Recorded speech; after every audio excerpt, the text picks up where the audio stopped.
More StarCraft coming through. Let me just move the replays across to the correct locations. That's already done. And we can go from there, guys. Perfect. Alright. I will see you guys very shortly for more StarCraft 2. Just a few minutes while I BRB and get ready for the next event, because we're going to have 5 more best of 5s coming your way. Don't go far, and I'll see you after this.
Alright, hello everyone, how are we doing? Good to see you. Thanks for joining us as we move from the League Cup to some OSC Championship action. It's already fixed on Wikipedia as well, perfect. So hello guys. So yes, League Cup finishes kind of quickly today. It means we can just get right on into the action in OSC. Kick this off. Get this rolling and see what will happen.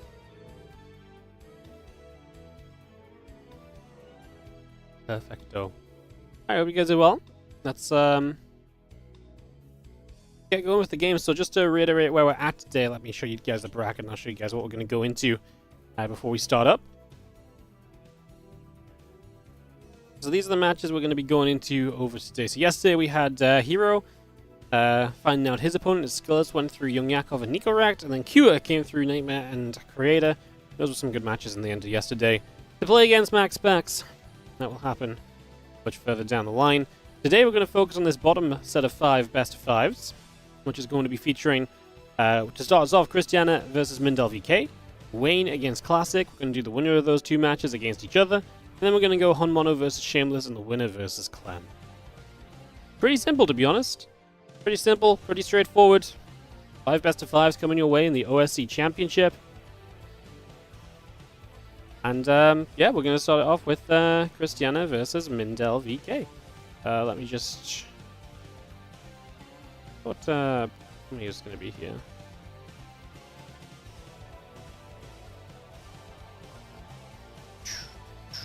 Give me one sec to ask about if a streamer is joining. Otherwise, we'll get started here in a couple of moments. And get this all started, guys. Again, good to see you all.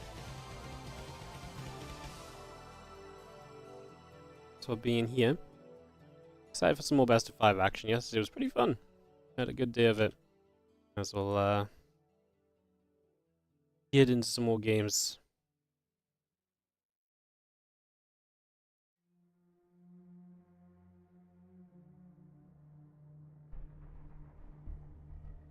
Alright, alright. So just give it a few moments.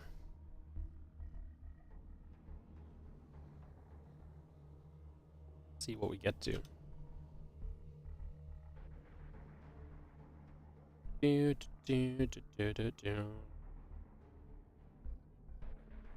I forgot Lima League's on today as well. Catch up on that at some point. I have to catch up on that one. I've got no response from our other casters, so we're just gonna go and get started up with this MindelVK vs Cristiano series. So we'll kick this off and get into some StarCraft 2. Welcome to the OSC Championship number 12, day number 2. Again, this is a big tournament. If you want to find out more about OSC, I highly recommend the !OSC command, where you can check out that Indiegogo page for this championship to help support the players in the tournament. And you also have their website link there as well, so you guys can find out more about the OSC system and how it all works and all of that wonderful stuff as we get into the top left corner of the map to start us off. The red Protoss player here and a little bit of PvP action is going to be MindelVK. He takes on the blue Protoss player on the bottom right side, Cristiano. Two players who I really think probably love the OSC system and circuit and everything that it's about, because these are two players that play in a lot of different tournaments. Cristiano is a little bit more well-known, a little bit more successful, and the kind of guy who does win, you know, a little bit of these online events, especially around the level that OSC often funds. So I'm sure he's very thankful for that. But then MindelVK is the kind of guy who really benefits from some of the even smaller tournaments and also just the participation bonuses that OSC provides as well. Again, what makes this such a great circuit is that it really does cater to so many levels of players at the end of the day. So we'll see what this looks like as we get these couple of assimilators going down, gates and the probes coming up, and away we go.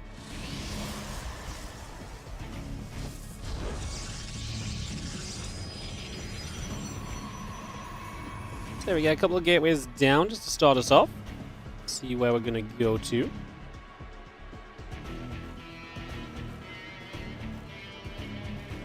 Just going to have our probe heading towards the upper left-hand side, the probe coming down to the bottom right, so both players going to move a probe across into position in these early stages. At least that will be the goal a little bit. So you have our second gates and cyber cores continuing to come online for the moment. Just bringing that up if we could.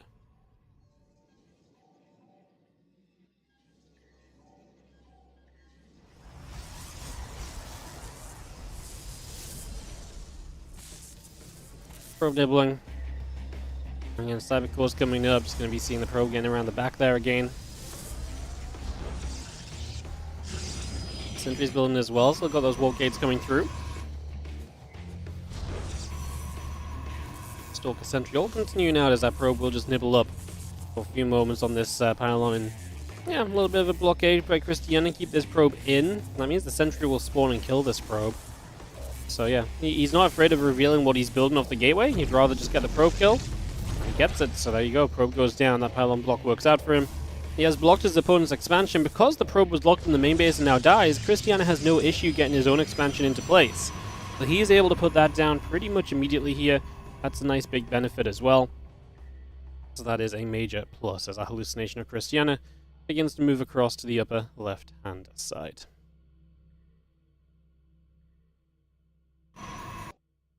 Twilight Council and Nexus both in production. The probe's still on the way out as well.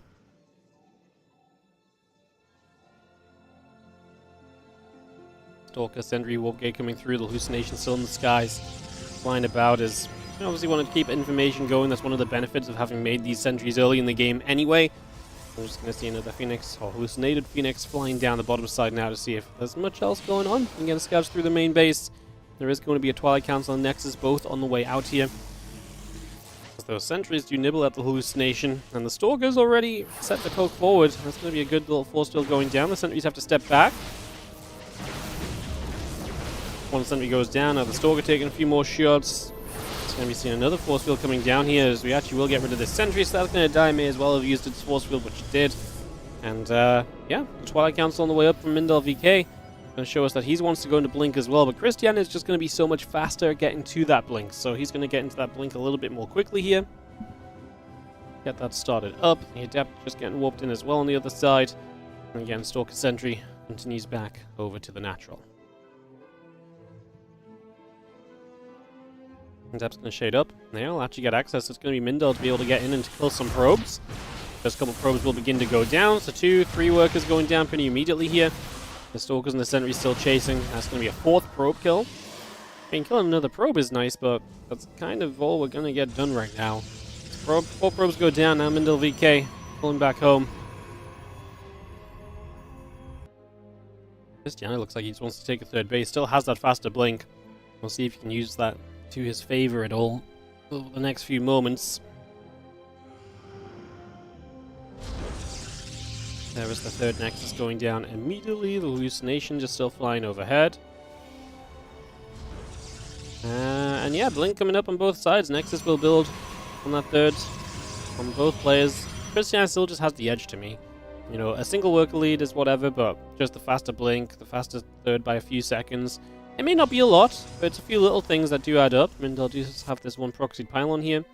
He is very aware of his opponent's expansion, as is Cristiano. Hallucination Scout, of course, continues to provide pretty much all information. The only thing you're missing as Cristiano is the fact that the pylon is there, but he does start to send 2 Adepts across the map, looking for their chance to maybe make their way into the natural. Didn't mention we're starting on Grezvan as well, which is one of the maps in the OSC extended map pool. If you ! OSC maps, it will explain a little bit more about the OSC extended map pool. TLDR, there's 3 more maps added to the ladder maps that are voted in on by the players, and that rotates a few times a year from in the OSC system. So this gives us a bit more of a map variety. As these Adepts are going to come through, going to get 3 workers, 4 workers. Nice, like this a lot. 5 workers going down. Now these Adepts going to shade over toward the natural, where we're going to get rid of a few more probes as well. Killed 6 workers so far. A couple Stalkers are whacking away. Going to make that a little extra here.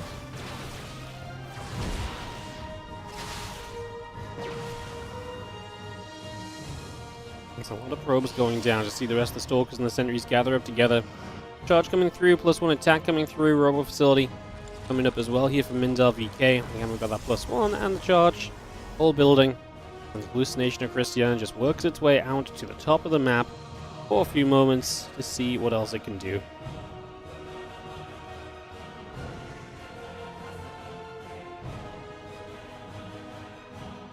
So our Stalkers and the Sentries and actually begin to move forward. MindelVK looking for some chances, and he's down in workers. You know, so he's building 3 at a time, but he is down on that worker count, and he's much later to adding production on as well. Cristiano just showing definitely that he's probably a little bit more the well-rounded player in this matchup, and I think we knew that coming in. He's just a little bit better in some of these macro scenarios and so on, so getting into that for the moment here. Continuing through.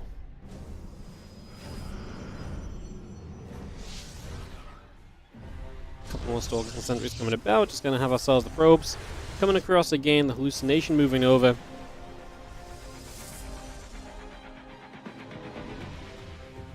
Plus one attacking charge coming online, the extra gates are coming through as well.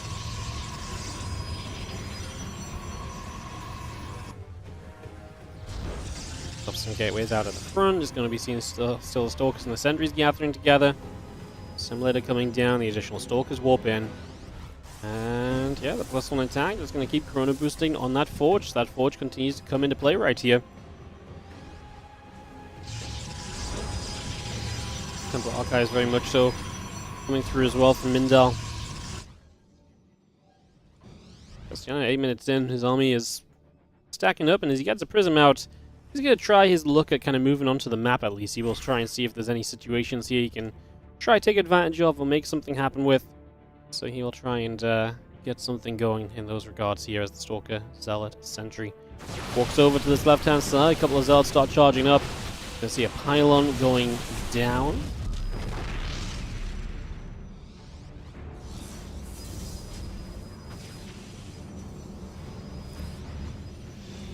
Present gets a warping going, a couple more Stalkers coming through. The Zealots are going to step forward as well. Couple more High Templar warping in, the next is still coming up, the Zealot's on its way too. Let's have this army of Cristiano stepping in between the bases. He's going to basically threaten his opponent. He's going to say, hey, I'm going to attack your natural if you don't step into me. But he actually sees the opportunity to go into the third base. He does not have tech units, he does not have the Immortal and the Archons that his opponent does. There's the sheer power of unit play from Cristiano, who is now out of Zealots. Warping in a few more of those, needs those to get in the front line, but that's what the Archons will do very well at kind of clipping away at. Loses one of those Archons, Prism now falls as well. Nest micro potentials now. That Archon and that Mortal will not live much longer. MindelVK will say GG, as Cristiano just has a little bit too much for this game number 1. So Cristiano kind of gets to a start that I would say I'm expecting, you know, like he looks good, he looks confident in a game that goes fairly standard in the early stages. Cristiano is going to come out and take a little bit of the edge here overall.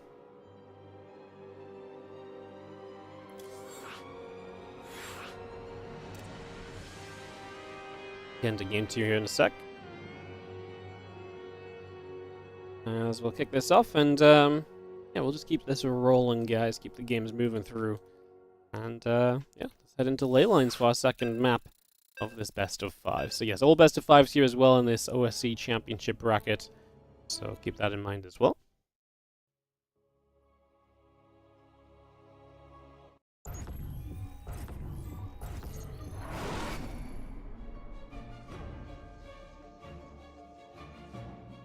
In the bottom left-hand side, down one map and trying to fight back will be our red Protoss player, MindelVK.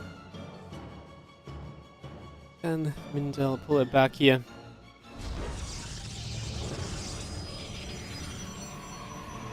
On the top right, our blue Protoss is Cristiano.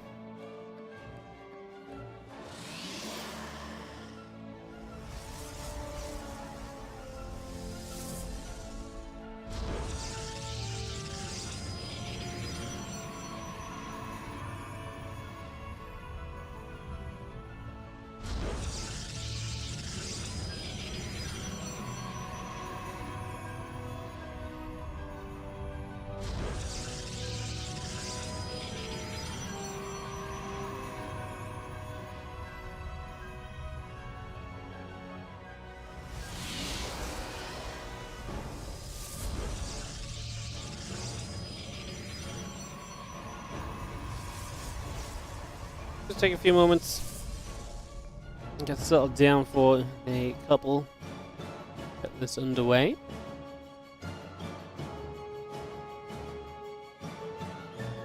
And Cybercore gates will continue up here for a little bit. get ourselves settled in. And yeah, it's going to be 2 gateways from both players, so no one's going to go for a 1 gate expansion or anything like that in those early stages.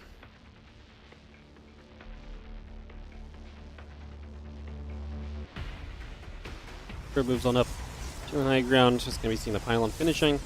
Cyber cores coming through, gates finishing up, probes continue to come about as well. It's going to continue to settle down for a few moments.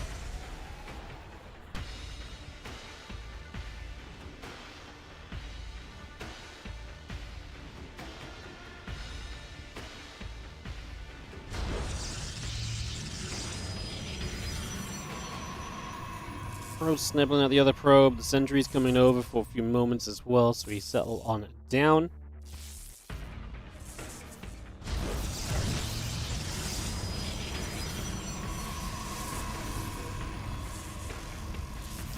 It's a pylon that gets put into place. Next is on the way through. Warp gate building on both sides of the map. The sentry's continuing to add on in, and the hallucination heads down to the bottom left.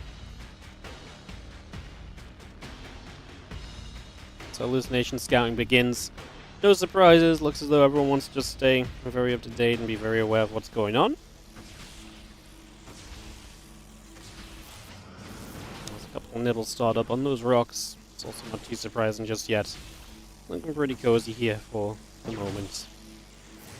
As yeah, Nation just does what it does, which is to scout. See what's going on here.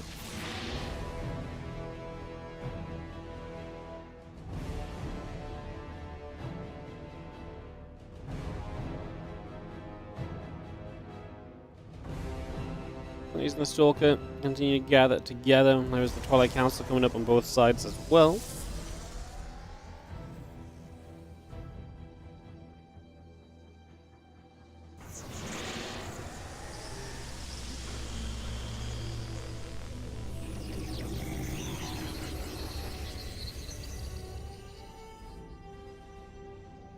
So just gonna see that blink coming through. The in-game hallucination making it down to the other side of the map. Just gonna scout straight through here and again try and see a little bit of what's going on.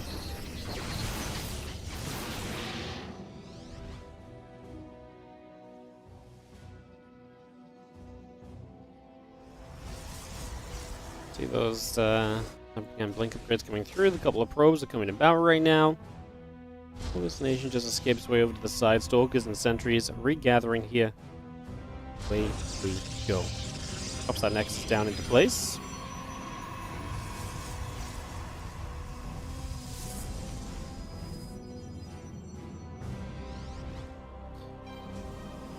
Just very standard PvP. Not anyone really doing anything too wild early. Both players wanting to play Blink in 3 bases. And so everyone is just playing very nice, standard stuff. No one really doing too much of anything right now as our Nexus and our Forge and our Robo coming up. I mean, if the games continue like this, we're going to see a lot of games developing through. It's that, 9-10 minute marker, which is where Cristiano got aggressive last time. Don't see any reason why this is going to change, until some of those upgrades are kicking in and some of that other tech is kicking in. I don't think there's going to be much reason for anyone to initiate earlier than that.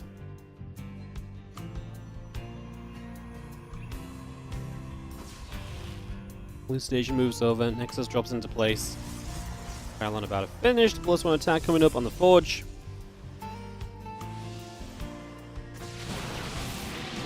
Here's a lovely stat from Eddie. Cristiano won the 2nd most OSC tournaments of anyone this season, with 23 victories. So that's, you see, this is why I love OSC as well. All the stats, all the info that you can gather over the course of the season, and all these different events that happen. It's always very fun. That's the hallucination here of Cristiano. Heads down to the bottom left. Just flying about overhead. Stalkers and sentries will knock that hallucination down.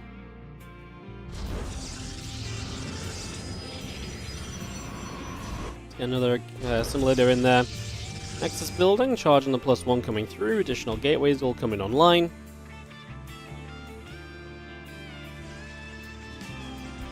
Yes, we take a few moments to settle this all into play. Just see this hallucination still flying around on this left-hand side, keeping an eye on everything that's taking place. Again, charge, +1 coming through. The Stalkers get there. That hallucination falls already, and that Stalker Sentry will gather together. here from MindelVK still. So yeah, +1 charge coming up. The Prism's on the way through, extra gateways, and the Nexus building from Cristiano as well. Hallucination pops, and that's going to be Hallucination already going down. The Stalker Sentry going to get a grab there.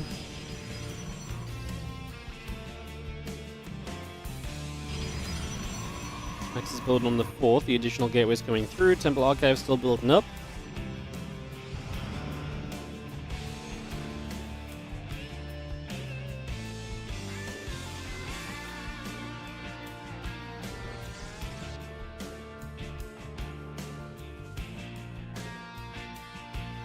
Seeing the Stalker Zealot Sentry coming across right now. +2 attack on the way. Extra Zealots coming online. And knock the pylon down as the Archon production has started. Cristiano already on that supply lead, and a little bit worried for MindelVK, you know, on the last game, looking at the position of this game where you're playing these games where you're not really doing much, but Cristiano is just better than you and not really doing much. So I'd like to see MindelVK maybe actually take more of a stance in the early stages. If this is how you're comfortable playing, fine. But this is not a carbon copy of the last game, but it's very similar. There's two Archons and Immortal here defensively, while Cristiano's hitting you with a lot of stuff, and Cristiano has just been a bit better at building workers. He's just been a bit better at building up unit count, right? And so attacking in here, I immediately favor Cristiano, as with more warpins coming in, that's the thing, right? Supplies get even, but Cristiano has more kind of quick warpins and quick, reinforcements than what Mindel has, because Mindel was playing the heavier tech style. Yeah, this Nexus quite low, so that 4th will likely go down if we want it. Realistically, I think these Stalkers just going to trade out for the army and potentially get a GG out of MindelVK, as Cristiano looks to take a second game of this best of 5 already and push him into a very comfortable position as we blink a few more Stalkers back, but I think we can all just see exactly where this is going. And as we step forward, kill the Immortal, kill off everything, Cristiano 2, MindelVK at 0. And like I say, I would really like to see the switch up a little bit on the side of MindelVK, because to me, you're doing the same thing, which is just not putting you in any sort of advantage. Like, that's not how you're going to be Cristiano. You know, like, you just got to accept this, right? Like, Cristiano is just better at you in these kind of games. Ain't nothing wrong with that. But hopefully now we see that, we figure that out a little bit. Maybe in a game 3 we can do something a little bit different to potentially give MindelVK a bit more of a chance. I don't know whether that's being super aggressive early, going straight up all in, or what. But I think we're going to need to see something here to mix this up a little bit, honestly. So we'll see what we get as we'll be heading into our game number 3 in a couple of moments. Just going to get this hosted up.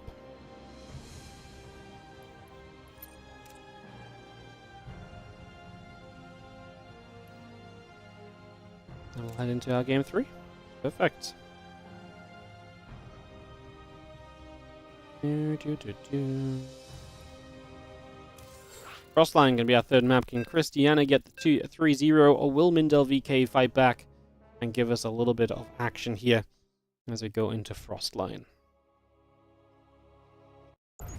Kicking this off, and away we go. In the top right-hand side, we're going to start off with the Red Pros player who needs to win a map right now, otherwise he is going to be dropping down into that very grueling lower bracket run in the OSC Championship right from the very beginning. So let's see if he can bring it back. It is MindelVK in the top right corner of the map, while in the bottom left we have our blue Protoss player here.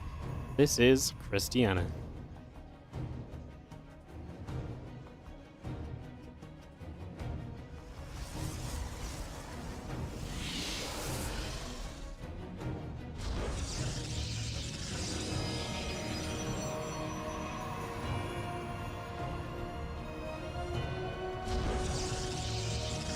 So, game 3 of the best of 5 as we get going. Gates assimilators coming through, the probes are going to start, and we get this all underway here. For game 3 of this series, the probie of Cristiano coming across the map to start us out, heading to the top and getting settled for a few moments.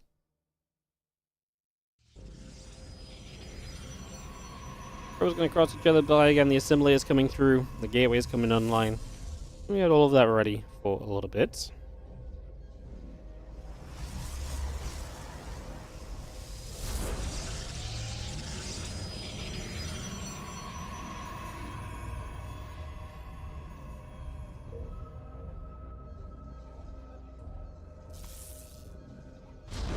Probe gets chased. And again, we just scout through for the first few moments, seeing what's up, seeing what's happening. Early stages of this game 3. The other side of the map, probe over here, nibbling about a little bit as well. Just trying to cause a little bit of trouble, perhaps.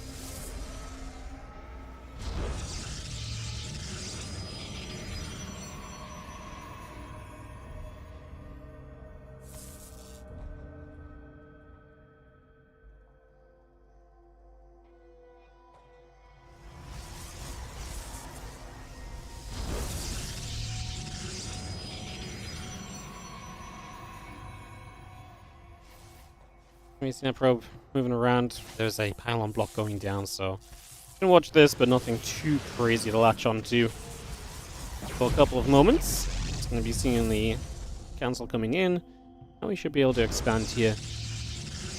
Like I say, would like to see MindelVK doing something a little bit differently, because so far this kind of standard setup has not been it. Even if that's just expanding and then mixing things up a little further instead, I'm kind of down for that as well.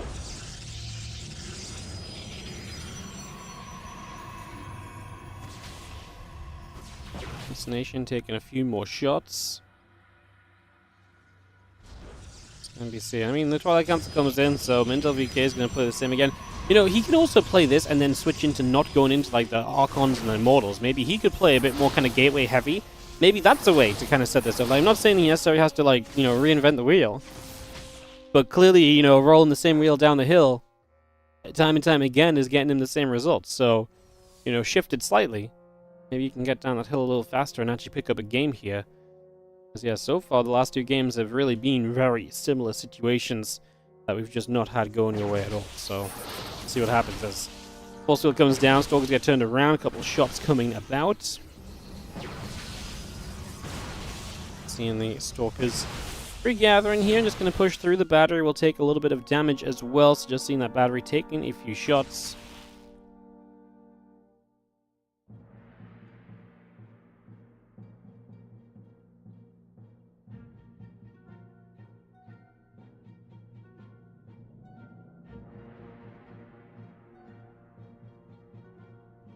Stalkers pull away. Again, Blink coming through, the battery coming up, the extra probes are coming about as well, so just bringing all of this online for a few moments. Stalker's going to set up as our hallucination moves across the map here. For now.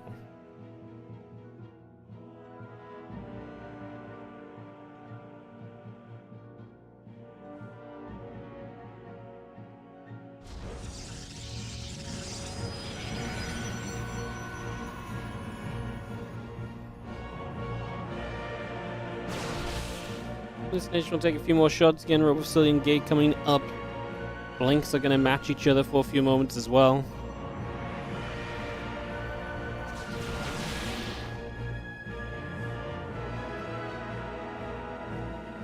So those few Stalkers gathering together.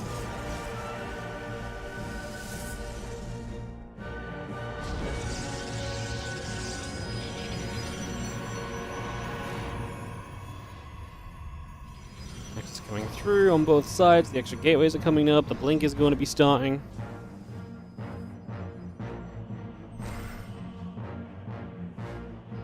And Blink one Stalker very forward right away.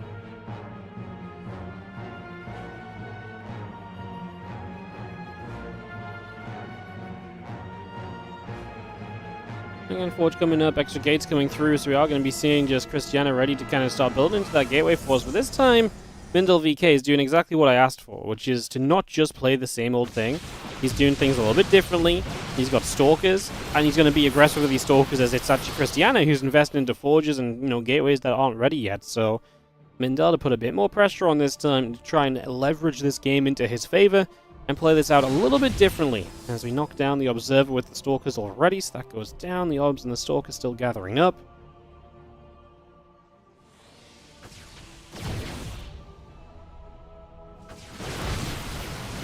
Step forward there, again, Sentry and the Stalker taking some shots. There's another Sentry going down, a couple more hits coming through. See additional Stalkers, Probes, and the Forge on the way from MindelVK as we step up from Mindel. I'm just going to chase down a little bit. We go back and forward here. Robo facility going to take a few shots. We do have our Zealots going to try and slowly step up as well. The Observer overhead, going to see a couple of those Zealots going down. Another Zealot going down as well. The Stalker's still fighting through. Continue to shoot as the Stalkers will just go grab the Robo facility. Just going to be able to nab that. Again, charge coming up, +1 coming up. Extra gates in the Dark Shrine coming through as we speak. And we'll just see our Stalkers. I mean, sorry, I didn't breathe in the microphone so loud.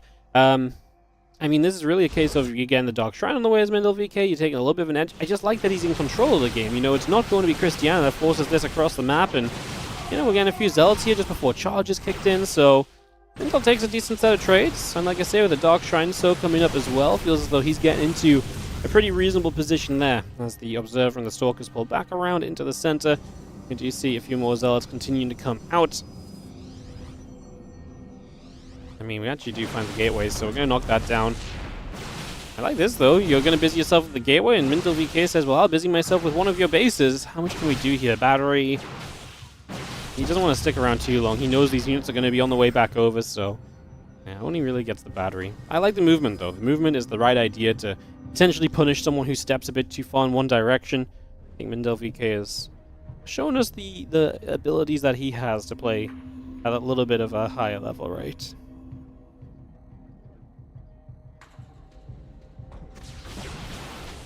Step through once again, +1 attack on the charge coming up. Immortal as well. Zealots going to try and charge in. A couple Stalkers already going down. Going to actually see a bunch of those Stalkers dropping right off the bat. Zealots are still trying to chase. The Stalkers getting punched out of there. On the left-hand side, the DTs are going to go one into the natural, one in toward the main base. So we're going to split those up, send those in a couple different directions. Already a cannon here going to get taken down immediately. Now we get in and we're just going to go after some more of those probes.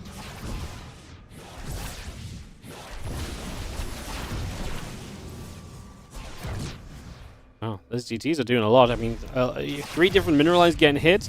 Probes evacuating from a bunch of them. I love this. Just go onto a fairly useful pylon just in case you can do something more here instead of chasing probes pointlessly. I love it. 1 DT will live as well. Yeah, good stuff out of MindelVK, who's absolutely, like I say, taking the wheel in this game. He's not letting his opponent just run him into the ground. Taking a different approach. And boy, was it needed. Because, like I say, those first 2 games was just not good enough.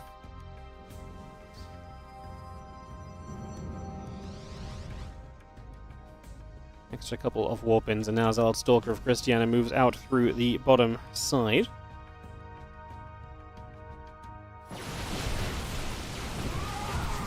Zealot Stalker's just going to step up again, +2 attack upgrades coming through. We do have the pylon and that gateway there going to join together and just repower that as the DT continues to go through for a few more probes. And again, the +2 attack going on both sides. The Nexus is coming online. Zealot Stalker Immortal heading down to the south.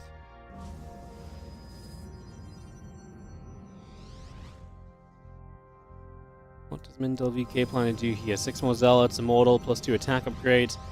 All of that coming in. Zealot DT is going to walk down the left and hit this left side base. That next is going to be in some trouble. Couple more probes coming about. More pylons building as well on the other side of the map. The couple of Zealots turn away.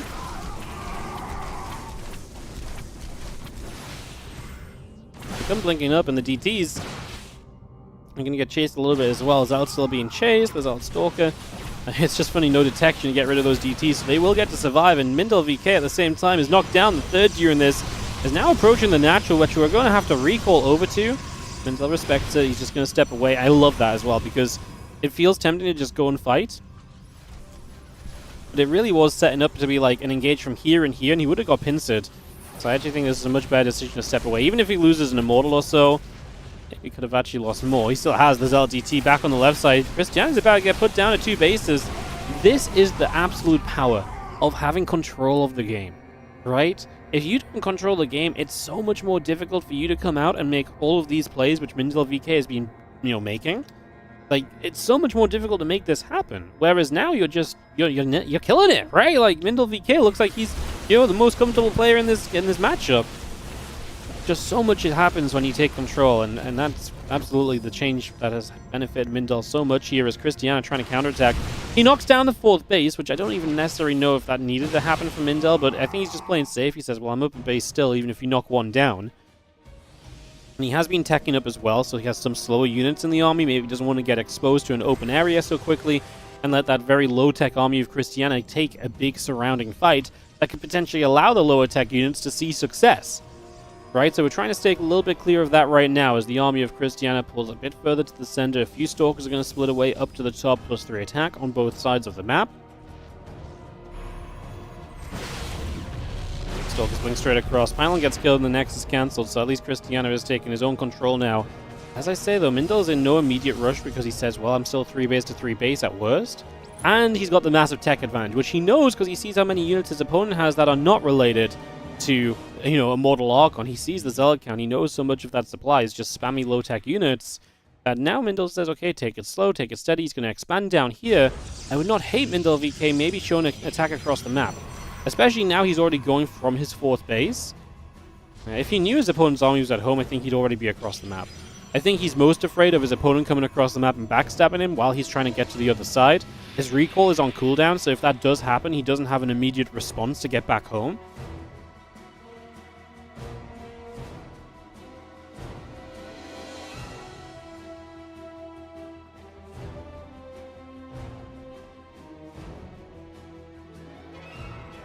Let's come down to the bottom side here. Stalkers, Zealots continue to move around. +3 attack coming up on the Forge. As I do have our observers coming on both sides. Cannons and batteries coming through. That's a lot of cannons building in the front there. Yeah, this is kind of what MindelVK didn't want to happen, the counterattack and base trading scenario, but honestly I think he's absolutely set up for success in this scenario despite that. As we just charge straight through. Yes, Cristiano has more units, so he can maybe split up a bit more easily, but I think MindelVK really can just power through some bases. Still has the recall, remember? So can recall home to protect one of these locations. Take your pick, main or third. Actually has DTs here as well, which are going to trap those Zealots. Oh my goodness. Cristiano does have observers. One of them going to be here now, so those DTs will get cleaned up. Looks like the third base will go down, so we'll likely recall to the main. Does he kill the main base of his opponent before he recalls? I think that would just be smart. I think it really puts your opponent in checkmate position, and I think you've got the time to do it. Cristiano's actually collecting now. Cristiano's going to recall. He doesn't think that he can let this kind of go down. Or at least it looked like he was going to recall. I don't know why you'd pull the Zealots out of the main base and group everything up like that. I mean, does Cristiano have no units or no structures? He has 1 probe in the game. It is with his army, so he can build something across the map. That 1 probe is the only probe left. He needs to build something. Okay, there's already 1 pylon here. I mean, you can just see. I mean, at this point, you can, like I say, recall if you need to. We are going to drop a Nexus to the bottom right side. That will stop you from becoming revealed. So it makes it a little bit tougher for MindelVK to go to the right places. Honestly, Cristiano's still so Zealot heavy. I would not hate MindelVK just recalling.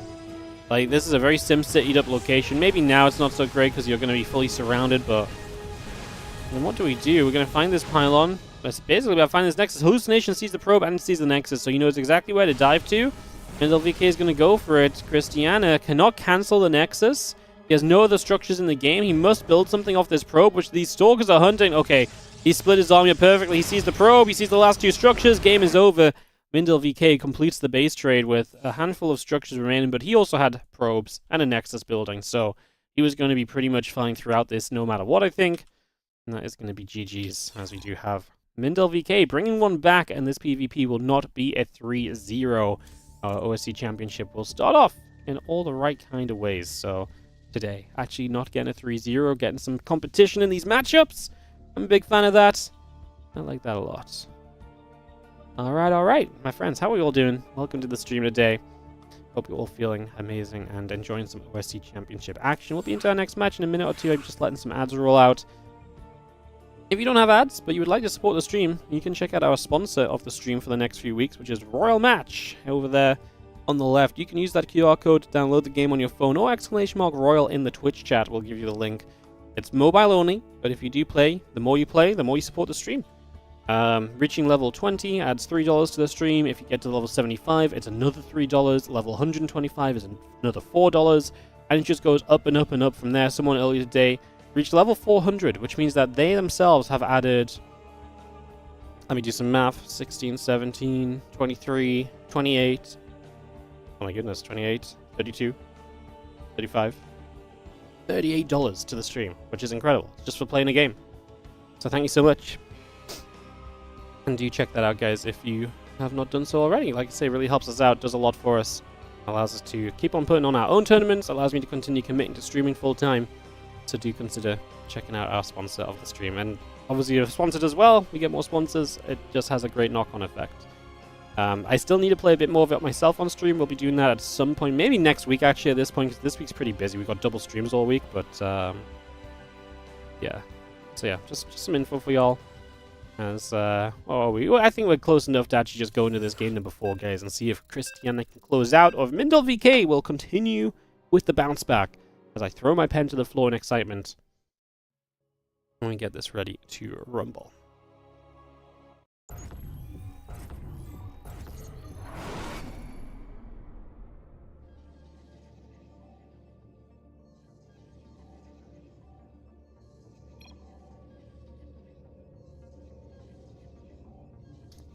Let's head into it. As we are going to see in the bottom right corner of the map, the red Protoss player. He would love to get back into the winning groove for this game 4 and just end this before it gets too scary for him.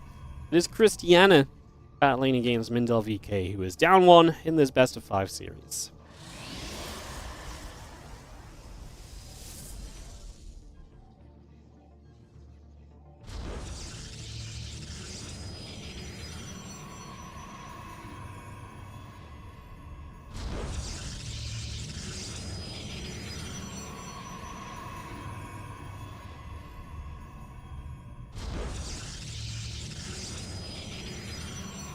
Romanticide, another of the maps in the OSC extended map pool.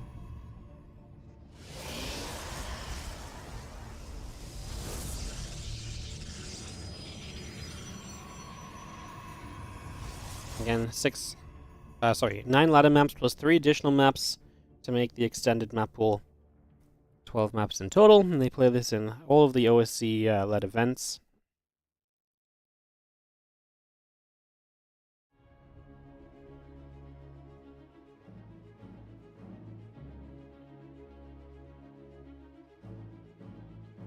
Probe coming across to the upper left, again second gateway, cybercore, all continuing through for a couple of moments.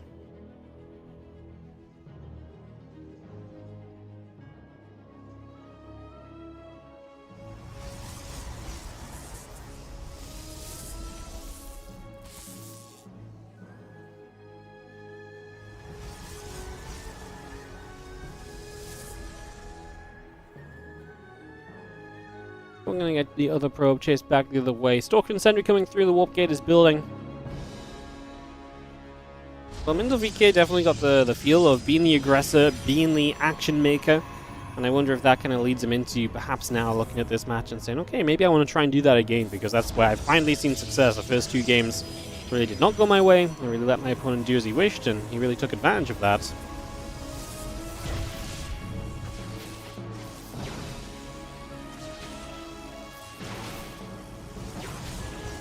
No GG, yeah, sorry, I didn't see that, but yeah, no GG is very common in a base trade, because if your last structure dies... Yeah, I mean, obviously you maybe know it's about to die, but it's not uncommon for people to not GG when last structures die. Next is on both sides of the map, Twilight Council building from Cristiano. He's going to stick with that Blink opener. Really loves it. I mean, if it was working for you, then why change it up? It's not like it's putting him in bad positions at all, right? Not at all.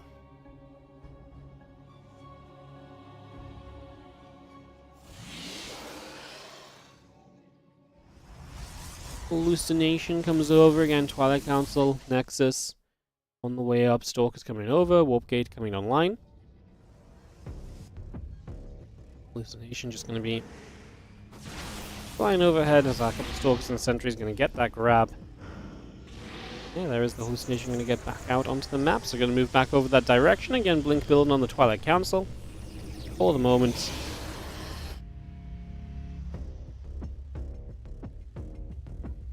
Hallucination continues to the upper left-hand side. It's Blink from both players. Nexus finishing soon. Extra probes on the way. You can see those extra probes still coming out. There's that Blink chrono boosting from MindelVK. So getting that going on the Twilight Council as that Hallucination takes another step out across and down to the bottom right side.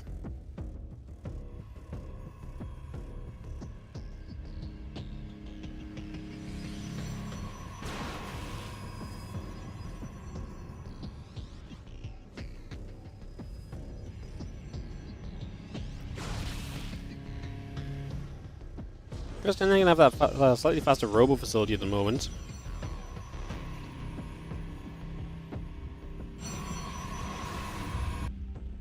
Also the slightly faster third base. Like I say, question of, does MindelVK want to try and bring any more aggression, or does he kind of feel okay going into a game like game 1 and 2? I feel as though he can fix stuff up.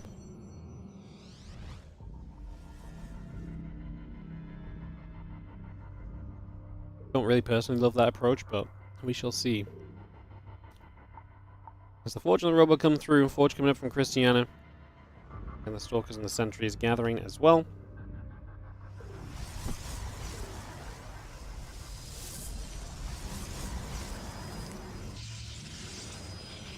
Two more Zealots getting warped in, and +1 attack on the way through. Ooh, Glaives! So maybe MindelVK going to get a bit more aggressive himself and try and hit with Glaives against the Zealots. Or if Cristiano goes back to what he did in games 1 and 2, now you will have Glaives to fight against the Zealots as they arrive, and that can make a little bit more of an efficient trade for you, so maybe that could be a secret here. Glaives do counter the Zealots for a short period of time. Just Adepts do worse the later you get into the game. As tech units come online, Adepts really fall off a lot more heavily. The Zealots fall off as well, it's just they fall off more slowly. They're still going to be more effective, and in small numbers, the Zealots can still cause a lot more chaos. At least in a lot more situations.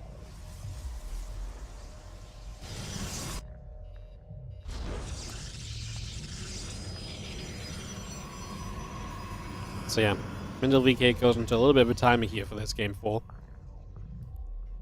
Try to make this Glaives effective is the challenge.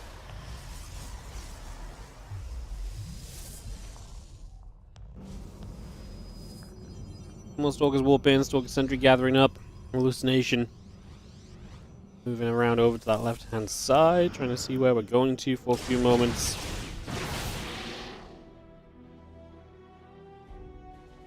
Again, +1 attack coming up, all those extra gates coming through.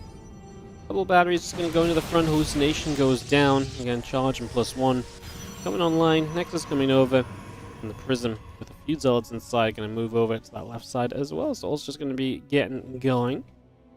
The Adepts and the Sentry coming online, the extra gates coming through, the cannon also building.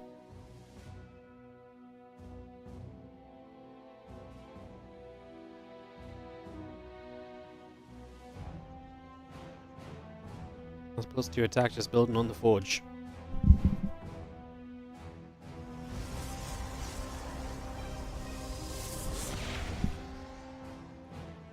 Again, gates and the Prism continuing online, the cannon's still coming through. Got the cannons and the probes continue to produce on up.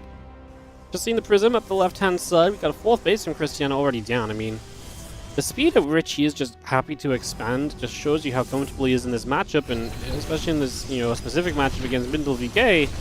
He's already harassing, and I mean, he just said, "Oh, you know, if you're gonna start building the depths, I won't attack into you." And instead, he's just up a base, and man, we had such a cool game 3. Honestly, like such a cool game 3, adapting from game 1 and 2, and I feel like we've just stepped right back into the problem of game number 4, which is that. I mean, what's MindelVK gonna do? He's just gonna send it with Adept Stalker. Yeah, this is the problem. Cannons and batteries really, really hate Adepts. Like, Adepts do not do well against static defense. So I just do not see this army of MindelVK being slightly effective at all. I just think it melts. I think it just dies. Even if you come around here and you knock a base down, you're down a base anyway. Like, Cristiano can give up this base and still be ahead. He's up 22 workers. He would still have more mine across 3 bases. I mean, this is definitely the way you want to attack, because it does avoid a lot of that static defense, so MindelVK is not wrong with the direction. I mean, this is where it goes well for you, right? The Adepts melt the Zealots that charge forward. +2 attack is done in a moment from MindelVK, so we'll have that advantage as well. 20 army supply lead. Do not get me wrong, he's got a lot of stuff. Is it enough stuff though? I love the force field's going to buy you a bit more time as Cristiano. Time is your friend. You'll mind enough for 20 more workers. Every second that ticks by, you should be catching up in army supply, getting close to your own +2 finishing. So just sacrificing some sentries for force fields there to buy time is not a bad choice. Drop one more force field to make it a rough concave, and these adepts are just not getting involved. I mean, unless the zealots charge in, these adepts are not going to see any success in the slightest. +2 attack now finishing up as well. So Cristiano has equalized the upgrades. There's one of the problems gone. Army supplies have actually evened out as well. Cristiano steps forward a bit more aggressively. His opponent's going to blink in chase. We got a lot more stacked defense on this base during this. And we're actually going to start sending zealots across the map as Cristiano right now. So he will counterattack while MindelVK hits this location. Third base going down. There's the zealots on the other side. They're going to run through after those probes and all the rest of it. Nexus building from both players here. Just going to get those zealots into the mineral line and a few probes dropping. Let's see the adepts can try and shade back over this direction as the stalkers warp in. That's not going to be good for you. It's all gone wrong for MindelVK. I mean, like I say, he looked the best in Game 3. And I think Game 4 he kind of got figured out a little bit as well, so... yeah. Two more Nexus on the way up as Cristiano retakes this base he lost, and he just now just puts another expansion down. His entire army coming across the map with the 60 supply lead. He is not incorrect to do this. He obviously has control of this game, and as he blinks up, he's going to take the Nexus. He's going to take a pylon. He's going to knock down probes. Cristiano is looking to win out Game 4 of this best of 5, and hence win the first best of 5 of the day, moving him through to the second round of the OSC Championship winners bracket. I don't really even want to call this a base trade. I mean, obviously by nature it is, but by threat it's really not. This is kind of just like Cristiano winning and MindelVK counterattacking ever so slightly, but not really having any impact, and that is going to be kind of the conclusion at the end there. GG's. Cristiano takes the 3-1 victory. Cristiano 3, MindelVK 1, and that's going to be our first matchup here of today's OSC Championship bracket action. As we will have our next series coming up in a few moments, so we're just going to stay in this section of the bracket. Up next, Wayne versus Classic. This is actually, I think, going to be pretty fun. Wayne always coming up with some fun strategies in these matchups, so yeah, I'd expect Wayne Classic to be a pretty entertaining series, and the winner of this will then play Cristiano in the next round, which we'll also have coming up next as well. That will be our halfway point of today's OSC Championship game series 3 out of 5. Will be Cristiano versus Classic or Wayne, depending on the result of this upcoming series. So, to get this hosted, we'll be into it in just a few. Give us a couple of moments and we'll get this properly set up. While we take a few moments, you guys can check out the OSC Indiegogo page. Again, !OSC.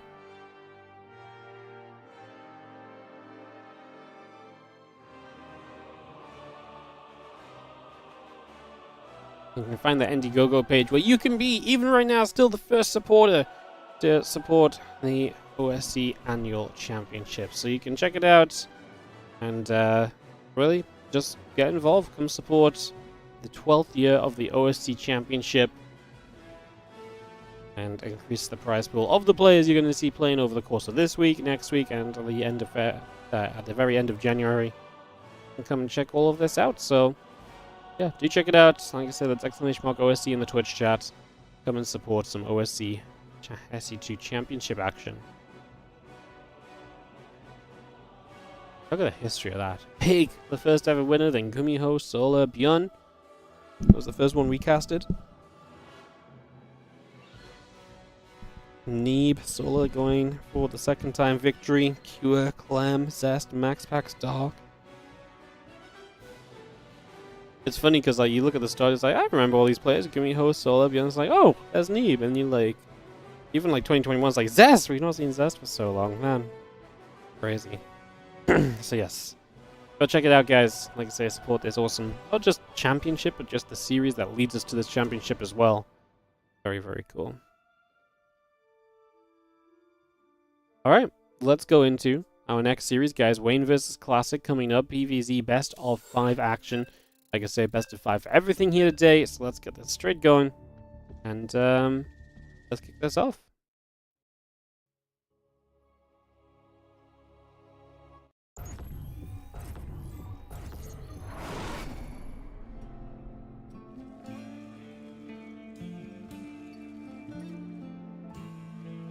In the bottom right corner of the map, our red Zerg player is going to be Wayne.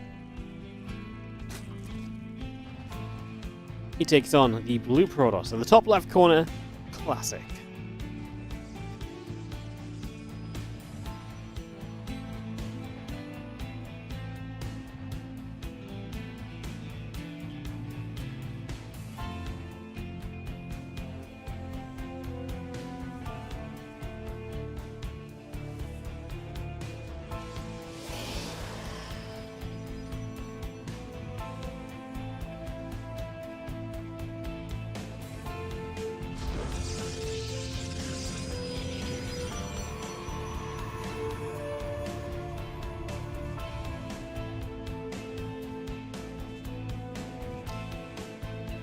Donovan King's Cove. This is not part of the OSC extended map pool. This just is in the ladder map pool. This is the kind of map I would have expected in the OSC extended map pool. So when we're actually casting OSC, I'm almost like, ah, it's one of the maps we're not meant to see. And then like, nope, this is actually the map pool. Obviously, King's Cove brought back this season. As you have Hatch, Gas, and Pool on the way from Wayne. Classic getting a gateway up. Probe coming around the back of that mineral line. Just trying to see just what else is going on for a few moments. So Lord of Wayne heading to the top left hand side, taking its way over just for now. It'll take a few moments to settle down.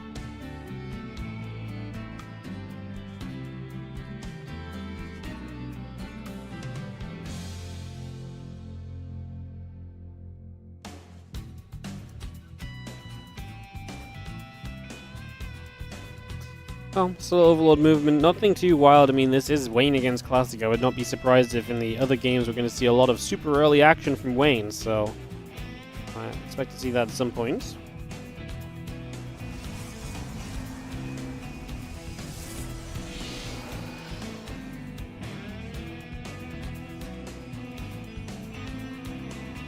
Overlord overhead, the Adept is going to be Corona boosted on the gateway. Again, things be coming through. The Stargate is the opening from Classic. Very standard stuff so far. King's Cove a big map as well, as Wayne will just get his third hatchery down. Big map, so Stargate play your setup normally gets you going.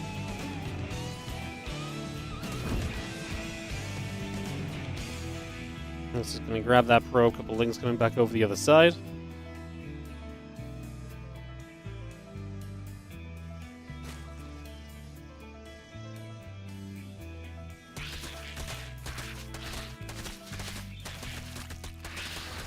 He's going to nibble at those rocks again. The Oracle and the Warp Gate continue up. The Adept continues over to that left-hand side. Just going to go pulling away there for a few moments. Adept going to come shading back across in this direction again. Oracle and the Warp Gate continue to come through.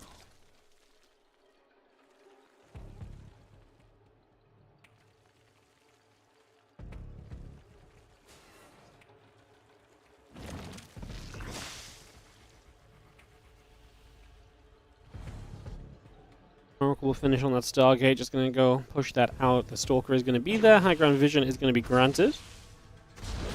The Flood will take a few shots.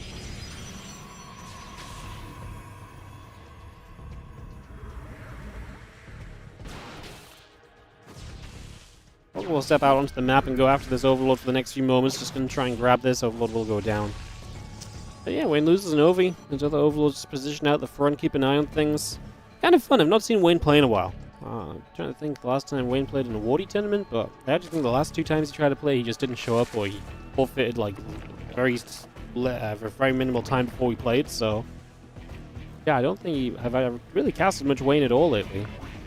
Classic was actually awarded the TL.net kind of most improved player. Was it most improved or comeback player of the year? I really agree with it. Classic's had some very good moments where he's definitely looked very, very successful.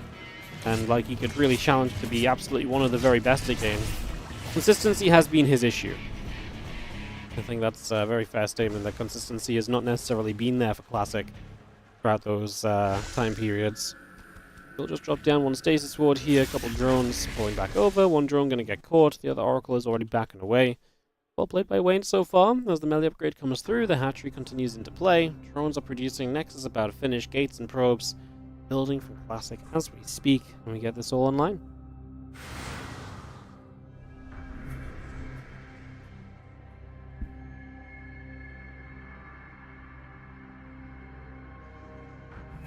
+1 blink, just going to be setting up on the frontier as you do see the Oracle dropping a Revelation down. Creep Tumor is going to get grabbed, and now we just have ourselves the next Creep Tumor going to get Revelated as well, so we're getting rid of some of the active tumors here, giving us a little bit of an easier time setting up to move forward on the map. The Lings surrounding the Adepts, the Queen's going to get underneath, hitting the Oracles away. And again, just the Zerglings, Rotoran, all coming up with that melee upgrade too. Classic going to do as much as he can with those Oracles. Meanwhile, Wayne going to build heavily into that melee upgrade. And so these Oracles are very important because with the Stalkers coming up from Classic, these Oracles will provide a lot of defense to those Stalkers as well by being able to zap down a lot of the Lings that will try and go against them. Ian, M7, thank you so much as always for the generosity of a bunch of gifted subs. 10 gifted subs going out. Going out to Maruti37, Get86, Caractus, Abyss19, Frizz, Frick ZG, IC205, Watch Lulu, Sarah Loves, Santa Zero, and Jack Kane. Thank you so much, Ian, for the 10 gifted subs. Appreciate the generosity. Thank you very, very much. Thank you, thank you, thank you. Hope you're doing great, mate. Thank you for supporting the stream, the content, as always. Appreciate it. Should push us over 800 subs, I think, as well, actually. Which is nice. Try and stabilize through 800 subs for a little while. And yo, one more sub to Fast Fingers. Thank you so much, Ian, for the generosity, mate. Like I say, really appreciate it as we set up, and we do see the couple Oracles getting pushed away. Queen going to be there to just try and keep those going the left-hand side. A couple Stalkers will be there to pick up a couple of Creep Tumors. Storm, let's do attack, charge. Stargate and Fleet Beacon both building up. The +1 missiles and Roach Speed continuing to come out as well. Those things are going to run through. That's not a gap, right? That is a full wall off, so they're just going to try and hit up there as a lot of the other Lings are going to come at the same time. I mean, as long as the Oracles, I don't hate this. The Archon morphs in from the 2 High Templar. I mean, the Oracles just activate and they will get a lot done. The Stalkers can blink back a little bit defensively. We do lose the Morphing Archon. And Classic's going to lose quite a lot of units here, honestly. More than I really thought, and at first I was like, well, yeah, Wayne's giving up units too, but this is a lot of high-tech units from Classic, right? Stalkers are not cheap, not easy to replace. Couple of High Templars, not easily replaced either. Let's come back over. A couple of those Stalkers getting struck down. Probes taking losses, 3 of them going down as well. We're just still streaming Lings with some Roach reinforcements now. We don't even have Roach Speed or +1 missiles. But that first wave of Lings has just caught Classic off guard enough that Wayne is going to successfully, at the very least, break through this 4th base.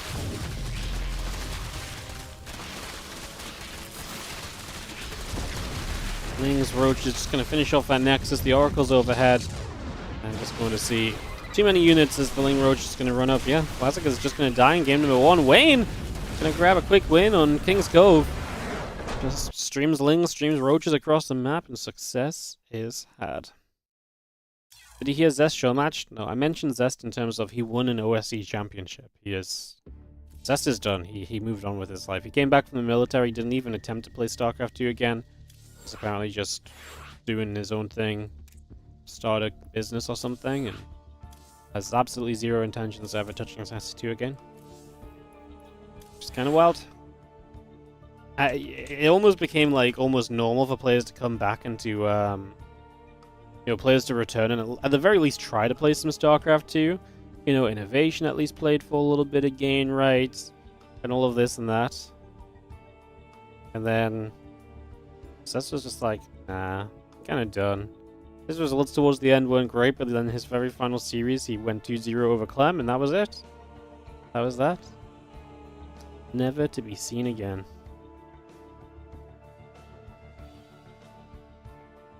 Crazy. I remember casting that as well. I was like, that's the last time we're going to cast this, and it really was. Really was.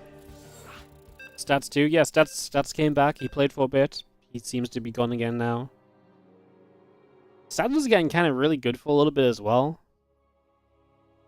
This downtime between tournaments and even just information being had, I think, is taking a lot of those players that were clinging on to have the potential of being good, and they just said, why bother, you know? I don't think Zest ever intended to come back, to be fair. I think he was pretty committed to just being out of here already. Alright, guys. So, we're going to head into Map number 2 of this best of 5 series. In the top left, leading 1-0 is going to be Wayne. Our third player here in this series. As in the bottom right, our blue Protoss is Classic. Francine is dead. Yeah, it's rough. I was thinking about doing like a Korean Royale or something. I was just thinking like, it's just not really. Why run a Korean Royale when we could just like run a tournament that has all the Koreans plus others in that would just get more viewership and stuff. So it's rough, unfortunately. Very sad.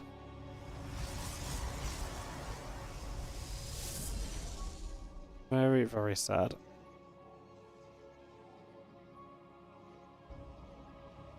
But such is the way of the world as we get into game number 2 of this best of 5. At the end of the day, guys, you just gotta keep adapting and keep on, keep adapting and keep on just doing whatever we can with StarCraft 2, right? If we enjoy the game, we just gotta enjoy whatever we can keep enjoying with it. So yeah. Overall coming down to the bottom as we get settled in for a few moments.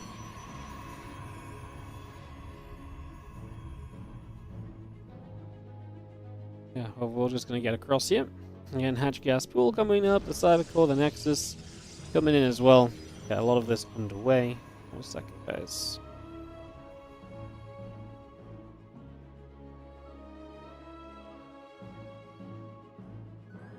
Alright, so Overlord is going to be sitting here. The probe is going to move forward as well. Has there been any news about ESL? Nope. I wouldn't really... I don't know what to expect from ESL anymore. Like, whatever it is, it's not a good sign. Because if it's still in talks, then it's really struggling to get going, which means this probably would just be the final year. You know, it's just bad news all around anyway, so... I mean, we are a good part of the way through January already. Kinda crazy.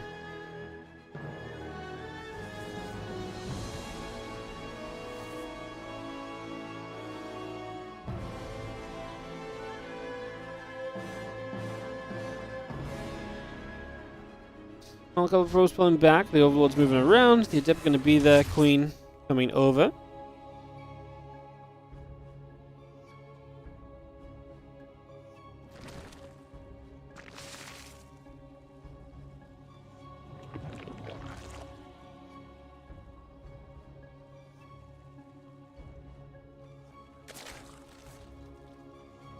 Going to be seeing the Queens dropping down a couple of Crypt Tumors, the Oracle and the Wall Gate still coming up as well.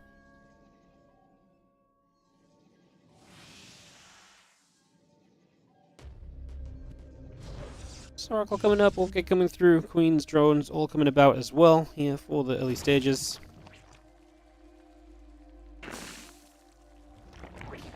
We have our Spore Crawlers building. Now Nexus is just going to come in on the third base, and the Oracle of Classic goes to the upper right-hand side, so this is going to move straight across to the top. Again, Nexus, Assimilators all coming through. We got a Gateway coming in from Classic as well. The couple Spores and the drones and the Overlords loading up as we speak. That Oracle fires up a few more shots and it's going to float into the natural where we get rid of a couple more drones. So 2 more drones going down. The Queen still helping to push that Oracle away out down into the center. And again, Rotorome building, drones on the way, Extractors and Crypt Tumors building as well as the Oracle on the right side, going to come through for a couple more drones as well.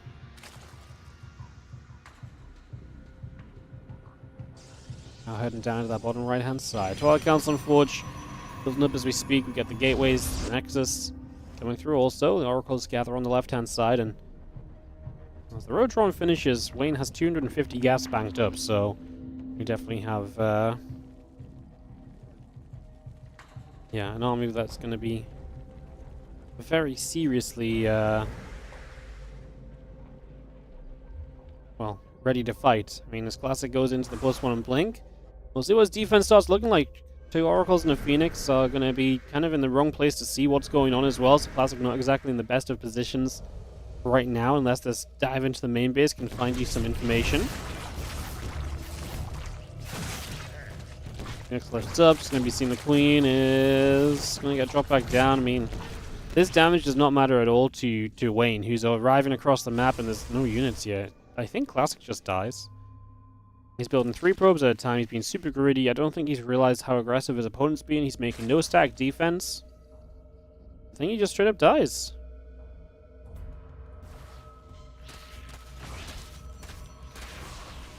Link's trying to step forward. The Adept going to be taking just a few shots already.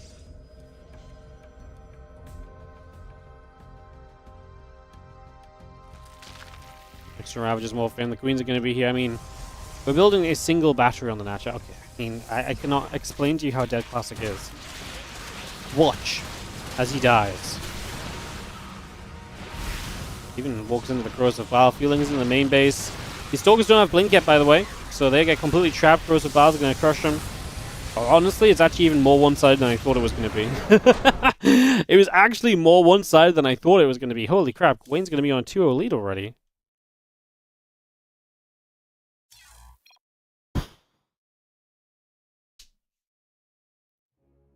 Well, that's rough. Not really much more to add to that. I mean, that's just not the series you want to be having here so far as Classic. This is not the series you want to be having as Classic at all. We go to game 3 to see if Classic can fight back at all. He's down 0-2. I mean, he's just not aware of what was happening. Both games, really, he's just not being aware of what's happening in the slightest. Completely underprepared, completely unawares.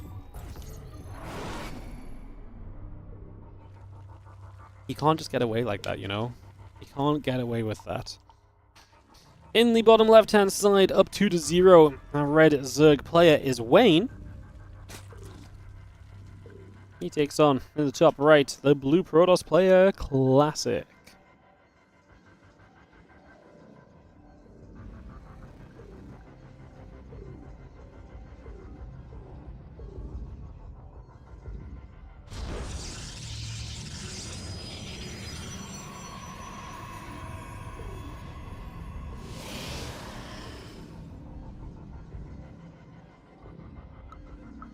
So game number 3. And Classic needs to step back into this. How do you recover from such a disastrous start? Well, find out soon, I'm sure, as the gateway drops down.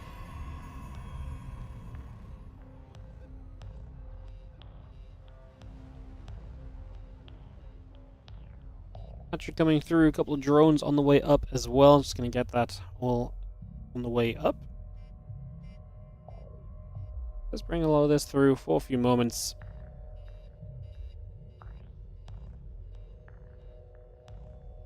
Just gonna be having a hatch gas and pool while building. A couple of drones are coming online.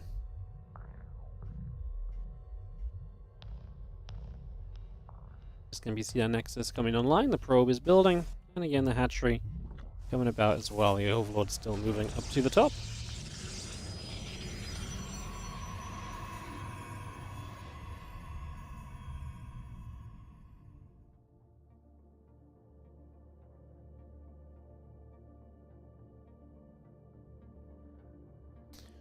Overlord just going to move about. Again, the Nexus and the Cybercore coming online. Hatch and a pool coming up. And we're just going to be seeing ourselves a little bit of build-up going on right now.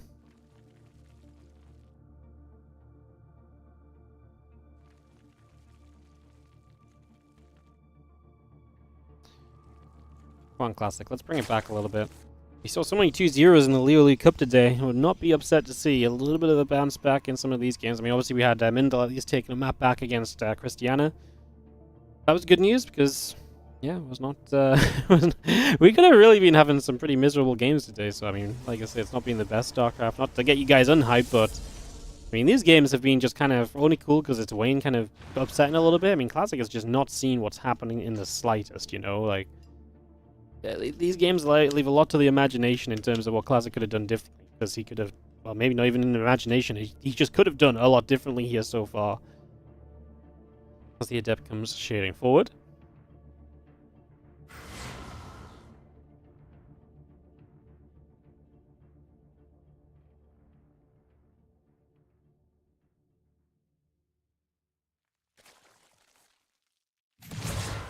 Definitely seeing the Adept shading up, just going to move through.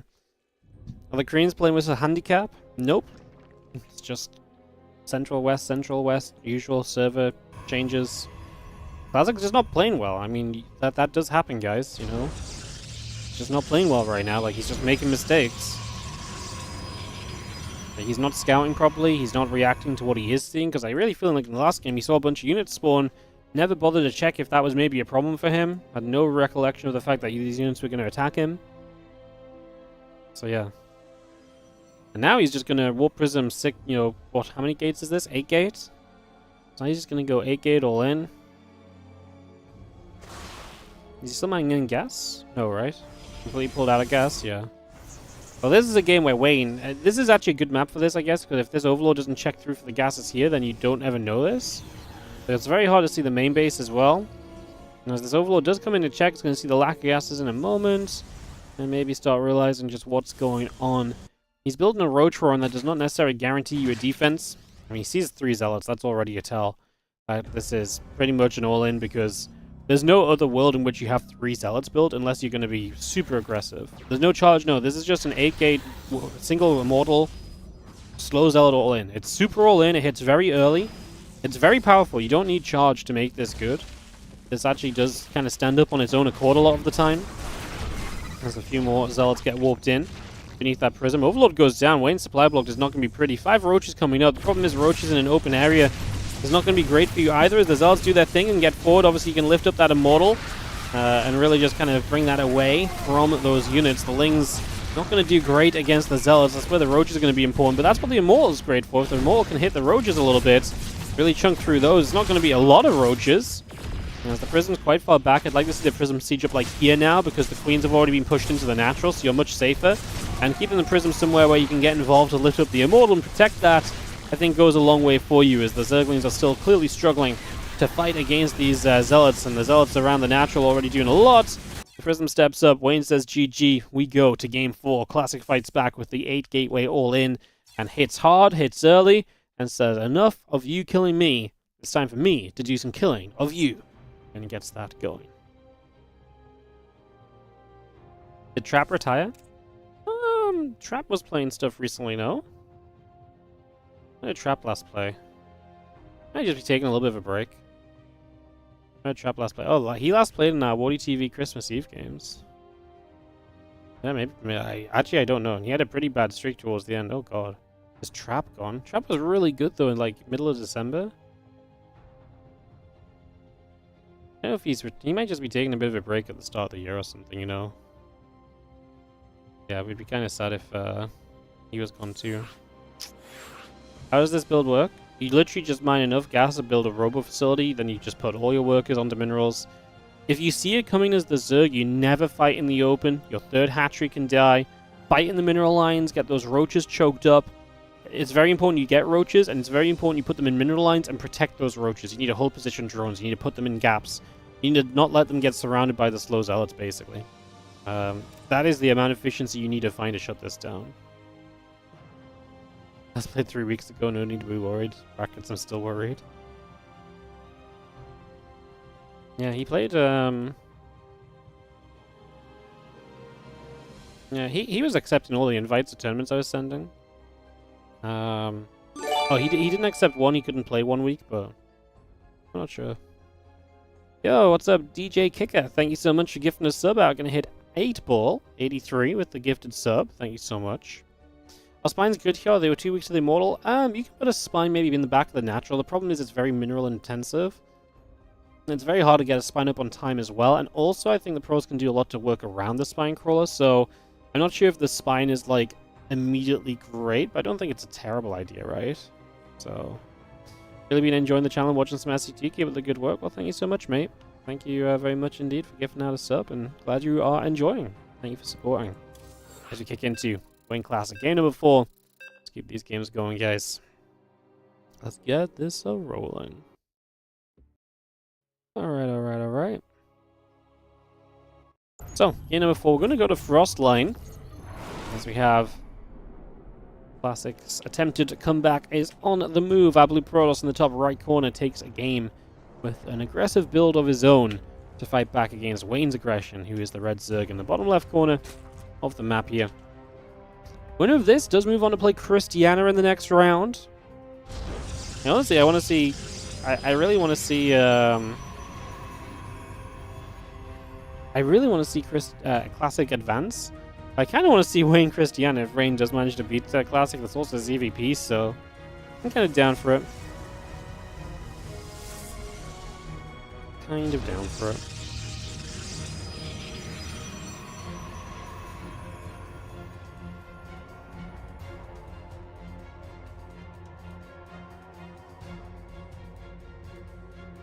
Probe going down the bottom side, a couple drones and the hatch coming through. We got the drone of Wayne coming to the top right over the next few moments. We get settled here. See what's going to happen.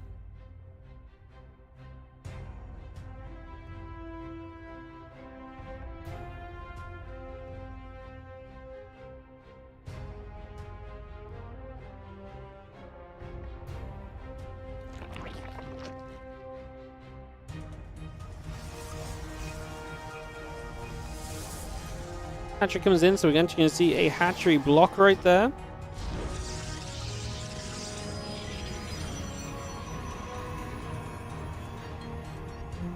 So hatchery just going to get going. And that is going to be classic. Going to chrono boost out. Zealot should pull 5 probes with this. If he only gets the Zealot, I do not like this response at all. He's going to go... Not even start a second Zealot? Okay, he's going to expand on the third. No! Classic! What are we doing? This feels like a completely nonsensical response. Wayne, the guy who keeps all in you, and he's building a hatchery in your natural, and you think the best response to this is to expand. Out of location in a position that's going to be difficult to defend deeper in the game, never mind in the near future. I find this baffling, honestly. I genuinely find this somewhat baffling. Classic, please prove me wrong. I want to see how this works. I want to see what the plan is. I mean, Wayne's not going super committed on this hatchery. He's not got a Roadrunner or anything. He'll just build a couple of Lings. He will not even build a Queen off the hatchery. Okay, he's going to start a Queen now, because if there's no damage on it, then you're going to build a Queen and put a Creep Tumor down, or at least try to. The Lings pop out. Going to work on the Zealot. Force the Zealot to hit the Lings instead of the hatch. Fine time for the Queen, which maybe could have started sooner, but like I say, maybe has a reason. Maybe initially just wasn't thinking about getting the Queen out as well, right? And then he's like, oh, you're really not going to put damage on this? Maybe I can get it out. And I think at this point, it's going to be pretty close, but I think this Queen comes out. 6 seconds. Blizzard seconds at that. Queen's going to spawn, and then the Queen will start to do some damage, and now wants to try and find a good moment. Potentially put down a Creep Tumor, and that would be it, because now the Broodling is actually going to help to get rid of the Zealot. We're going to kill the Probe in the wall, at least we should do. The Link should be able to go onto that. I can't believe we're not going to finish that Probe off. Creep Tumor does get denied by the Adept. I think he should have dropped that straight away when the Broodlings popped. Use the Broodlings to protect the Creep Tumor.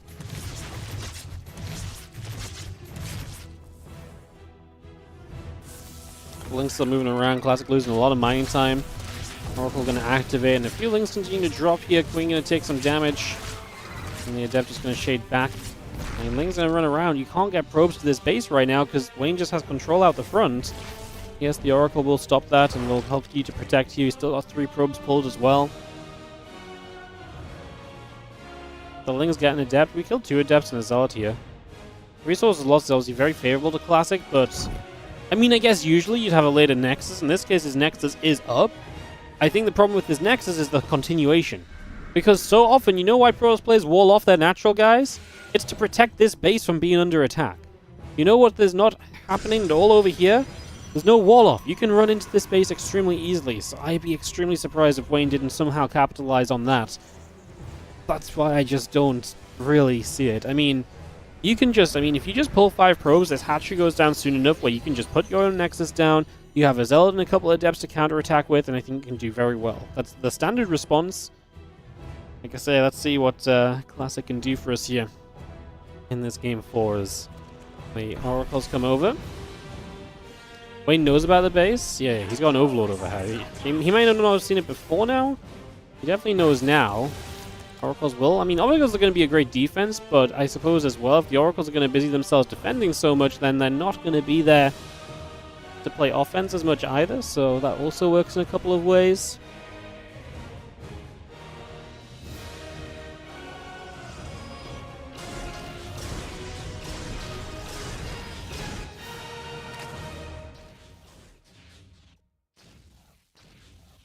Yeah, Wayne's just going to start building Zergling. This Classic just now started up his Blink, so you can see kind of how far back both players are. I mean, Blink starts as the last starts. The Oracle's obviously up overhead. They're going to keep moving around, starting to get those Spore Crawlers ready to play the defense on the third base. Queens are gathering together also. The Oracles actually pull away to the left-hand side, and they're going to commit into this mineral line just as the Spore finishes. Still will get a chance to get rid of a few drones. A little bit mismanaged, but still not too bad. Lings at the front, going to find a probe transfer, and Classic taking the third base, essentially. And Wayne does not find a way onto this location with the battery, the pylon, and the adepts in location. And Classic, 43 to 47 workers, is looking as though he's gotten away with that expansion. Okay.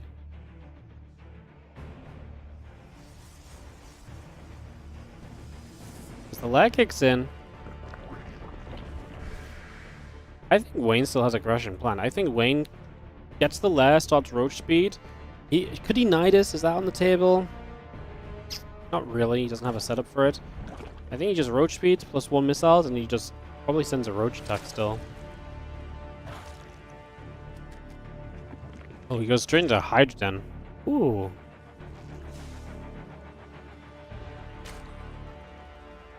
Alright, well, Hydrogen coming up. The Blink Corona boost on the Twilight Cancel. Probes, gateways continue to come online. We've got a single Zergling at the front that runs by the Stalkers and Adepts there. Going to get straight through to the natural. Again, Roach speed, Roaches, Hydrogen, all coming through. The units of Classic continue down to the bottom left. He'll start applying some pressure as he arrives. He already has Blink available to him. Couple Queens, few Lings, the Roaches. He just blink away straight away, but we don't want to kind of just give up these Adepts. Quite a few of the Lings will go down from Wayne, who needs to crunk out a few more units. Roaches and Hydras all producing. Classic adds on another gateway. He's proxying this gateway. 3 pylons with it. This is the holy trinity of gateways, apparently. 3 pylons and a gate. Does not want that to get depowered. I mean, this does not exactly seem good for Classic. If he's going to go... I mean, he's essentially going Blinkful in into the... he's basically going to go 8k Blinkful in into the Roach Hydra. And I just don't think Wayne is hurt enough from the early game for this to give Classic any leverage. Forcing a bunch more Stalkers here. Like I say, Rain's on his way to Roaches, on his way to Hydras. Those Hydras do not have speed or anything. They do have the range, which is good defensively. We move across the left-hand side, and we do see those Stalkers starting to trade out. The Roaches and Hydra will take a fight. Classic needs to start blinking back. Single stasis ward goes off on just 1 Roach, so that is what you kind of want here as Wayne is going to lead forward. A Ling and a Roach this time on the stasis is going to be fine, and for now the Hydras push this back. Classic warps in even more Stalkers as Wayne is ticking towards the +1 missile upgrade. Stalker's going to fight. Hydras have to pull back a second. Again, the Hydras don't have the speed, they just have the range. Classic starting to get a Forge, 2 more Similars, so you can begin to tech behind this. We have a few Lings going to try and find a counterattack. There's an access point into the natural. This is, oh, sorry, I thought that was a gap in the wall. My apologies, just the way the Stargate lines up with the side of the core looks a bit funky. As the Hydras sit up that ramp, and a few of these Stalkers going down. The Hydras deal a lot of damage, and these Zealots do not have charge because we committed to Blink and we did not build charge at all, so I'm not really sure why we're warping Zealots here. I don't think Zealots are ever going to be a good addition, but he just doesn't have the gas to warp in Stalkers. He's had to warp in slow Zealots. He's just very late on taking additional gases.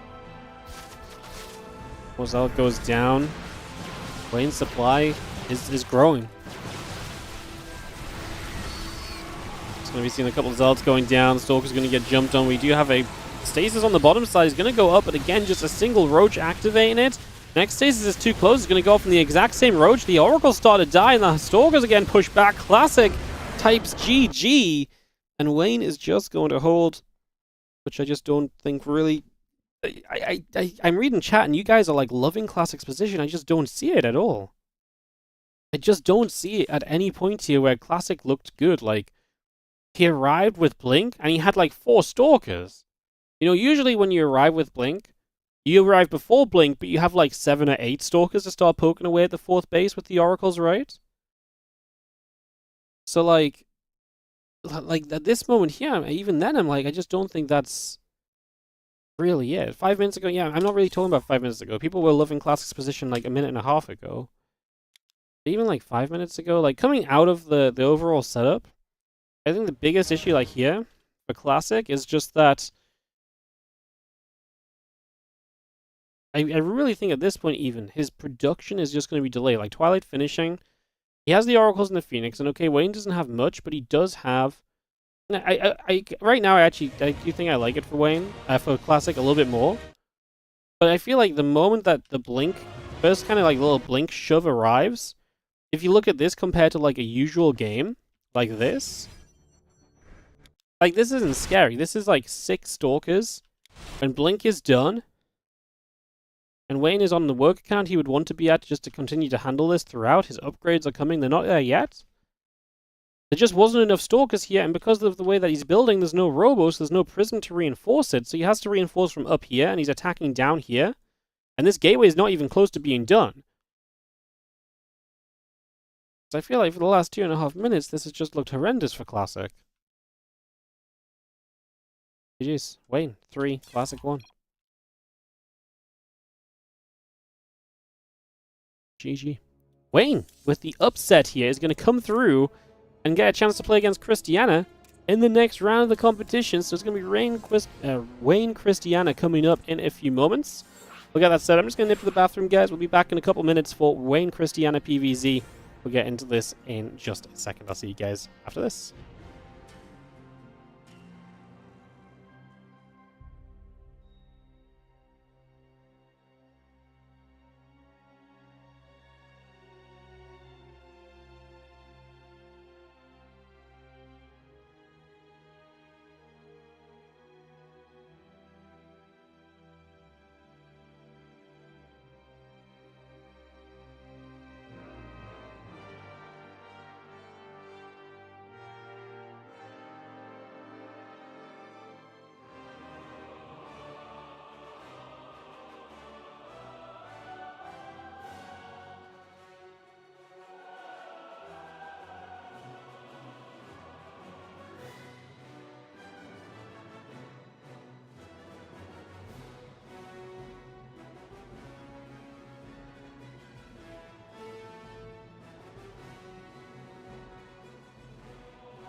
Hello everyone. We just got 30 seconds or so on the ads. We're going to go into Cristiano vs Wayne in a few moments. Thank you so much for joining us. Been very happy with the viewership the last couple of days with the OSC Championship. It rises up as the day goes on. It's just good to see. Really appreciate you guys coming in and enjoying some games with us. Classic falls into what is likely to be a very PvP-centric section of the bracket, so we'll see more from him later. It's going to be Forjumi, Arrow... Not today, but in general, it'll be Forjumi, Arrowfire, winner versus Classic. Winner of that plays the winner of Nightmare, and the loser of Clem, Shameless, Hanono. Like I say, it could be very easily a very... yeah, it could very easily be a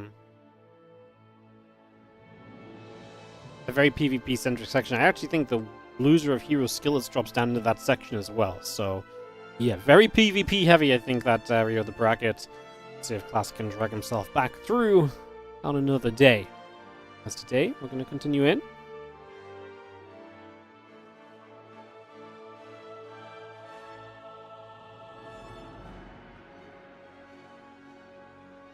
Let's head into ley lines. Alright, let's do it. Just go into ley lines, get this set up, and away we will go for this next matchup here. As we get this straight into play. Thank you for joining us, guys. Again, appreciate you all being here and showing some love to the OSC Championship and all the rest. Good to see you guys. Let's get this one going. Let's get this started. As we have got in the top right-hand corner, we have got ourselves the red Zerg player. This is Wayne, and he is obviously resetting the series, but being classic, gotta be a little afraid of this guy. But what I do not think works in Wayne's favor is going to be Cristiano, our Blue Protoss, and his experience against Wayne. Cristiano is going to be much, much more prepared to play against Wayne because he'll have played Wayne so many more times in the past. So I completely believe, going into this, that we're probably going to see, like, I genuinely believe, I think we're going to see Wayne kind of be have to play a very different style, while Cristiano have a much better answer to Wayne's style. So let's see what happens. Do you think this is genuinely a very intriguing matchup, especially after seeing Wayne be classic, right?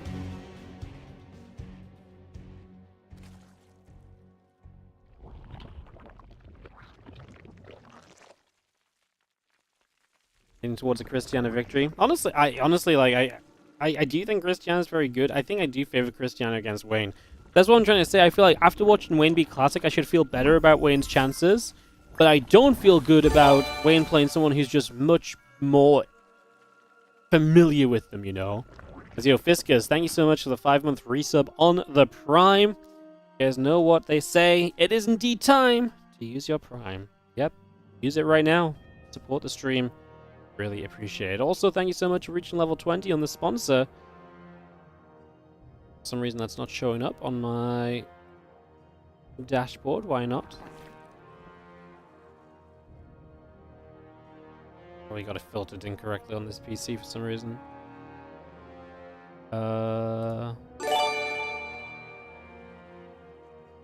Nope, it's just not showing up.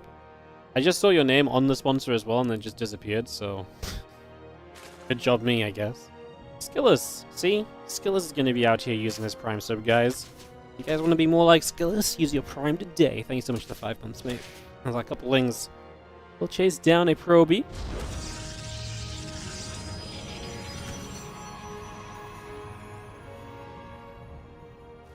Probe will fall. Stargate about halfway done, and Depth and probes continue to come online. Just going to see how links be coming through as well. A laser with the Prime, also for 5 months. See? You can literally become a top-tier StarCraft 2 player by Prime subbing to WardiTV today, guys. I mean, I'm just saying what have these guys all got in common, you know? Fiskers, Skillers, a laser. Top-tier StarCraft 2 players. Dep gonna shade around, link speed coming through, the couple queens and lings all building about. As we do have our gateway, and our pylon, and our oracle, and our warp gate. Continue to come through, hatchery coming online, the drones and the lings are building.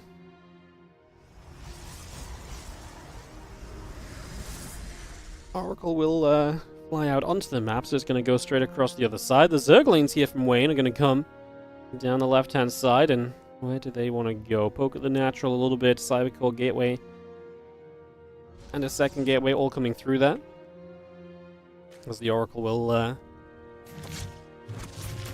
just poke into the front. Nothing crazy yet from Wayne.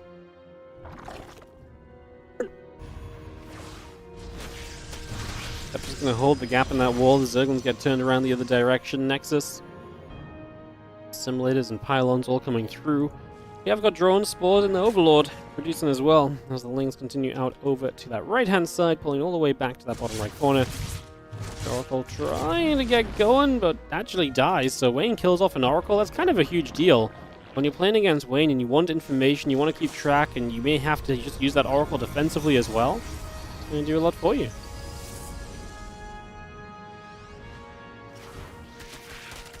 Depths join them together. Zerglings get turned around the other direction. Drones in the Overlord building as we speak.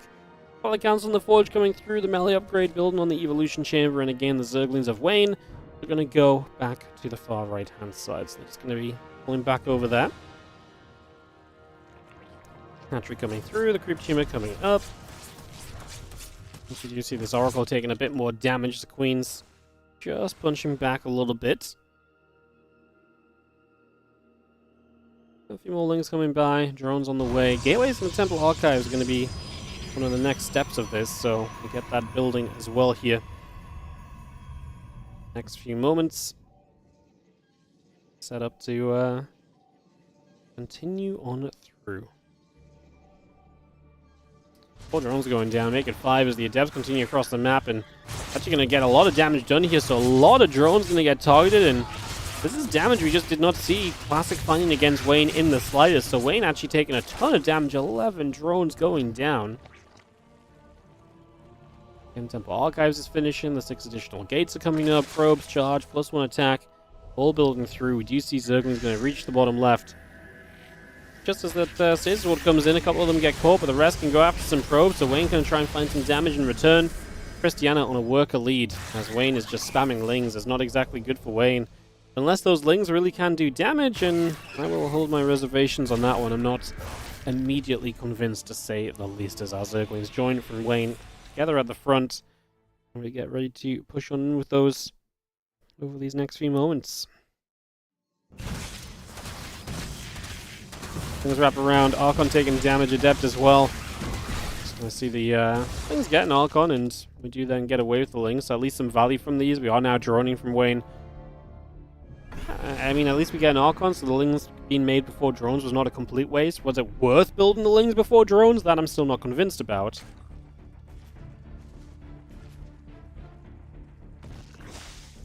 Oracle is going to fly through towards the upper right, and again we got Queens moving in. Got a couple of drones still taking some damage. +2 melee upgrade coming up as well. Rotaron is halfway done.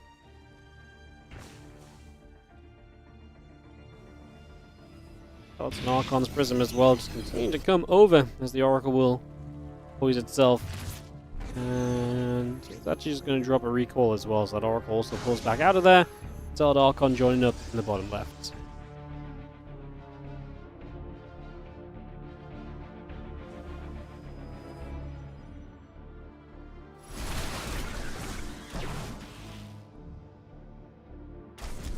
Solid Archons.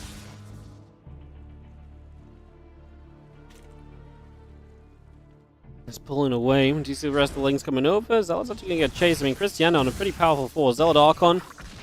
That's where the roaches are needed for Wayne. He's supply blocked here, though, losing the Overlord as this army of Cristiano is going to wrap around this hatch, and this base looks as though it's going to go down. It's just going to wrap over. So you can see those Lings going down. The extra Zealots warping through. Hatchery over halfway dead. As the Zealot Archon steps up, we see an Overlord still taking some damage. The Queens are still dropping. 14 drones have died already, and I think this is just a culmination of Wayne never really getting comfortable in this matchup. I think Cristiano has absolutely been able to just put himself into a very good position, get himself in a great spot. We see 11 more roaches coming up, roach speed coming through, we get a few more drones going down as well. I think this one is just going to be way too far gone, so Cristiano going to open up with a dub here against Wayne for the first game of the series, as he really just handles, I think, a lot of the situation very well. I get ready to go into game number 2. Alright, so already maybe seen a little bit of Cristiano just understanding a little bit better who Wayne is, what Wayne does, and just kind of working around those advantages of just having knowledge of this player, right? Of being able to know what his style is and how you should try and play around that. It really does go a long way. That information and kind of playing against someone you're familiar with versus someone you're not familiar with really does have a big impact. It was Aether977 who came in and hit level 20 in the Royal match. Thank you so much, Aether. Appreciate it. Thank you for checking out the sponsor and playing it. Thank you so very much. As we will be going in just a few moments.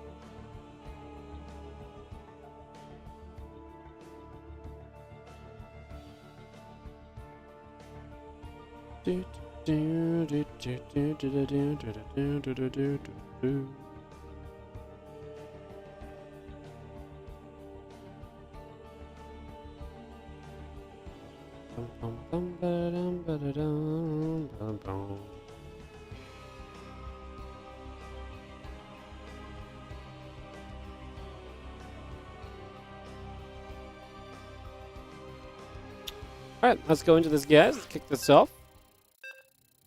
Get this underway. Game number 2 of this best of 5 series. Everything best of 5 today, as this is series 3 out of 5 for us in the OSC Championship. So this is kind of our halfway point. After this, we've got a couple series left. Hanono takes on Shameless. The winner of that battles Clem. Some action. Potentially a couple TVPs there. I think if favorites win out. But it's not always the favorites that win out. As we saw in the last series, Wayne taking out Classic, gets himself into this round 2 of the winner bracket. But he plays against Cristiano, who in the bottom right side has shown us, though, that he understands very much so what to do against Wayne himself. And with that, away we rumble. Off we go. We look to see what our players are going to bring us.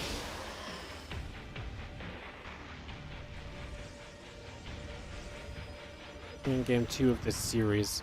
Gets a probe coming across the map. We get some early scouting information underway here to begin with. Nothing surprising just yet. No one should be shocked. And let's just go across to see what's going to happen or what is going on.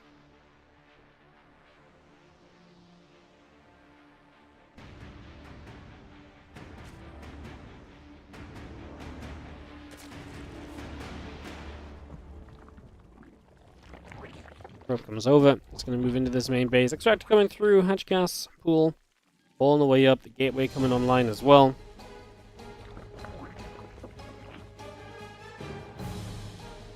So far, so good.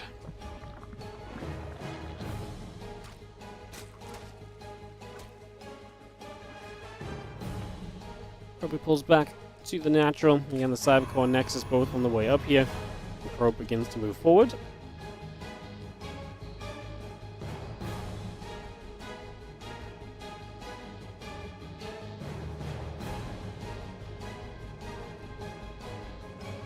We're just going to patrol around again. There's the Cybercore coming up on the side of Cristiano, so we get that started in here. The probe of Cristiano just going to go patrol at the front of the natural and get this underway.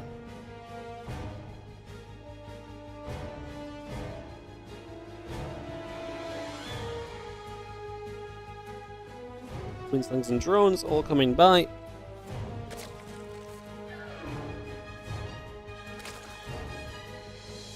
Pops out. Stargate building on the side of Cristiano. It's going to be seeing a couple of lings. We'll try and chase after our probie as well. That probe and punch down to the bottom right hand side of the map. So the probe just coming straight across here for a couple of moments. Try to see what we can do. Probe gets chased away. We'll see the couple of lings pulled back over. Again, ling speed, drones, hatchery. Building up for the moment. The Stargate coming in from Cristiano as well. Just going to get that started. And again, Adept and Wolfgate building as we speak, with this Adept already going to the upper left-hand side.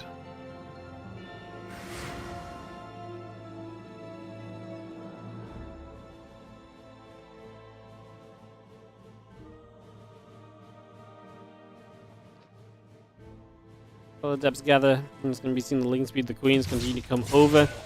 We'll have our Adepts able to get rid of a Creep Tumor already. The few Zerglings will come over and the Adepts will have to turn away. Trying to shade up to the high ground where some more Zerglings are going to come across. One drone going down already. And a little bit of work in there. The Lings will chase. I mean, how many drones we killed? Just the one. A few Lings. Good catch, though. We get both the Adepts in the end, so able to clean both of those out.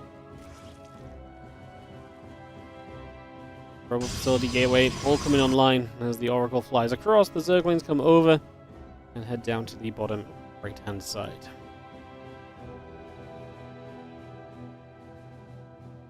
Okay, I'm just going to time out this guy who's just talking shit in the chat. Sorry. If you're just going to say stuff that's wrong, at least be like funny or entertaining instead of just being wrong for the sake of trying to mislead people. It's kind of dumb, you know. I literally time out people who do. I literally don't even bother tapping out of time out people who say worse things. It was just such a lame effort. I just couldn't stand reading it anymore. Didn't get to see it. There's nothing to see. The dude, he was just like, oh, this is a rerun. He's like, oh, Wayne's actually a pro player who beat Cyril and Clem. Yes, Cyril was in this tournament until he got knocked out by Wayne. I'm like bro. Like, these chat messages are so uninterestingly dumb. I was gonna be able to read anymore. Yeah. Alright, back to it though, is this game 2. I mean, Wayne loses 4 drones and 7 lings, only killed off 2 adepts. I'd say Cristiano's fairly happy with some early damage. Once again, he's gonna have a Temple Archives finish, and he'll be able to just start up an Archon drop here and start putting some pressure on with these Archons over the next little bit. So, get that ready to start.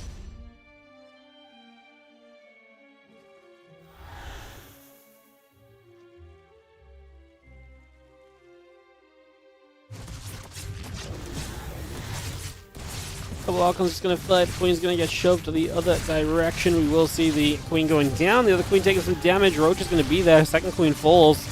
The Archon's lifting up, dropping down. Roaches and Queens together. Just going to push the Prism away. The Lings are going to come over and try and hit those probes as well, as the Adept's going to be there. The Immortal as well. Forge and the Nexus coming online again. +1 attack building on the Forge. That Roach speed coming up with the 7 additional Roaches also building in. And that Prism moves into the main base. Again, 2 workers going down already. The Archons will drop off. A couple of drones. It's going to get picked away at. So that's 2 drones going down. Make it 3, make it 4. Those Roaches were attacking the lava, the X4 movement. So that's just going to be more damage done for Cristiano before these Archons have to lift up and get out of there. So Wayne, still not exactly having a great time. Is just going to see another Queen getting picked off as well.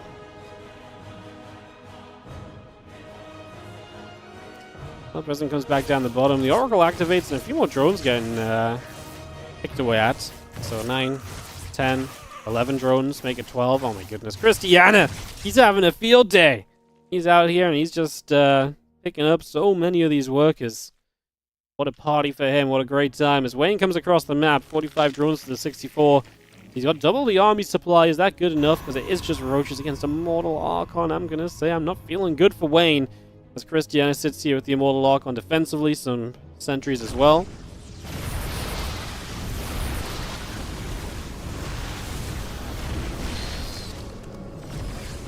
Roaches is going to be getting jumped on. The Archon's going to get lifted up again. Zealot's Immortal still coming through. A few more Roaches getting hit as well. A couple more Corrosive Vials. Actually hits his own Roach there, I believe. I mean, 3 Immortals should be very comfortable against this. Nice to slip a few units into the main base, right? That's an opportunity to maybe actually cause some chaos. That might help Wayne out. And what you want here is the chaos where you can actually somehow succeed in getting rid of these Immortals, right? If you can cause enough trouble that these Immortals get taken out, then there's a chance for Wayne. As that barrier comes back on a good time, but it's not good enough. This Immortal in the main base will go down. 3 Immortals still at the front, plus the Archon, plus the Prism Micro, and the Oracle even overhead just going to work its way through the Ravagers. Do not hate the Oracle to hit the Morphing Ravagers as well. Try and cancel those. I'll just go for the next Ravager as well. Take your pick. In the main base, these Ravagers are causing issues. Like, this run by into the natural and then into the main has been probably one of the best things.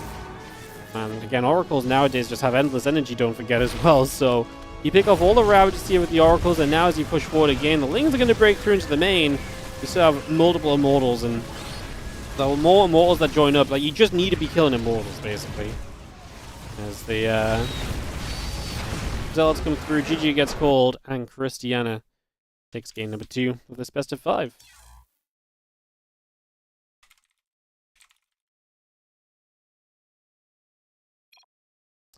Alright, so Cristiano going to go up 2-0. We'll head straight into map number 3, guys. We ran the ads between maps 1 and 2, so without any long games so far, we can just keep this one our whirring. As we go into King's Cove here in a couple of moments.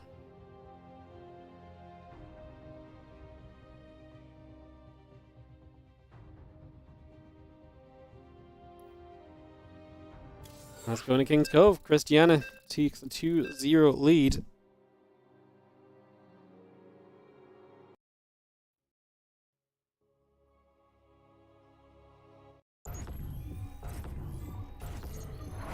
Bottom right-hand corner, down 0-2, looking to bounce back. Our red Zerg player. This is Wayne.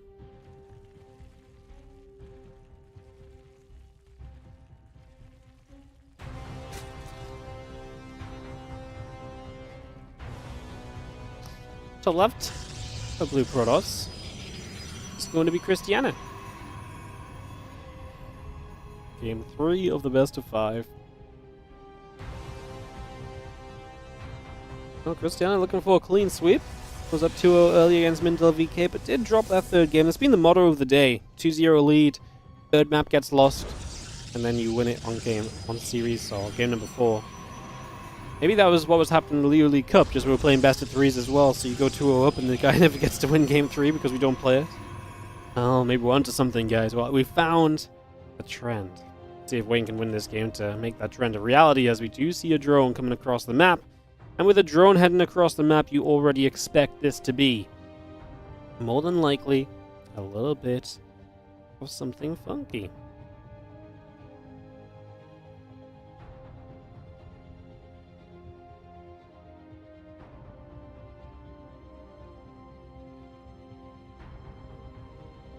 I got the hatchery down, but the probe blocks it. Oh no! The proxy hatch gets blocked. Oh my goodness. Drone nibbles. I mean, another probe comes down here for a few moments. Ay, ay, ay.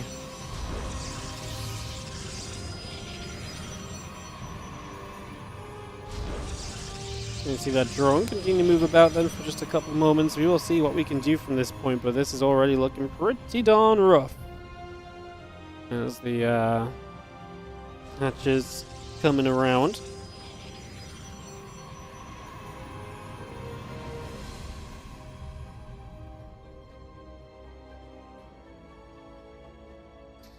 And just pulls back down the bottom right again, hatch and a queen coming into play as well, so we just get that started up for the few moments. Get that underway. And away we go. Just the drone coming back down the bottom right. The Stargate at the front going to come through here as well, so it's going to get that going immediately.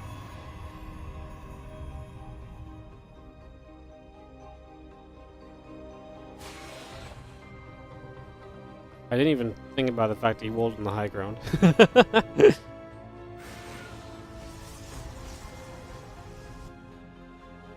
Funny. Sometimes you just see these things and you're just like, huh, yeah, that's fine. Not thinking about that at all.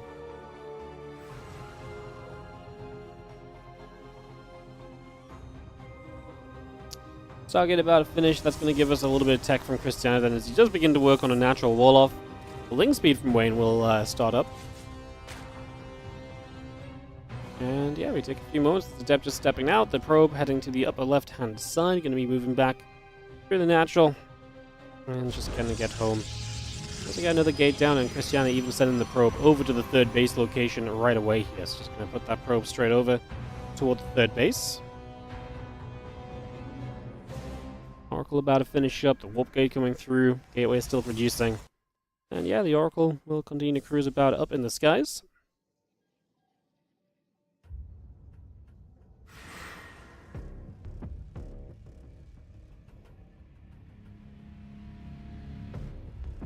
Go lead from Cristiano. Yeah, has been just a very comfortable series from him. That's what I was saying kind of coming into it, right? You kind of have Wayne beating Classic, that's a pretty fun storyline, but King Reigns tried has just kind of been shut down at the moment. Like first game, Cristiano able to do very well. Second game as well. Just good, strong timings, able to trade very effectively, having good defense, ready to go as well.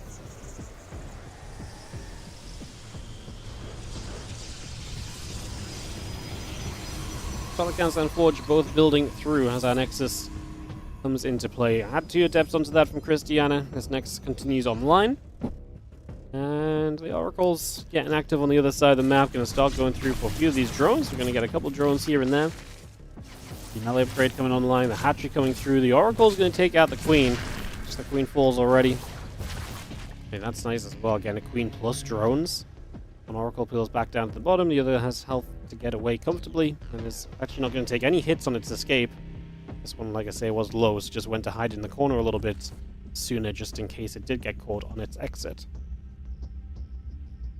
Now the adepts come across the map, and this is going to be where Cristiano tries to do some more damage, open this game up a little bit further, see if he can push Wayne into a little bit of a tougher position once again here.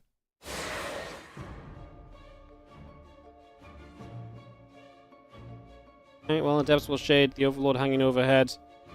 Just have ourselves the drones coming through the melee upgrade building.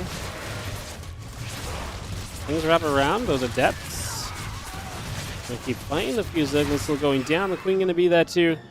In charge, +1 attack, Templar Archives all coming about, the extra gateways coming online as well, drones.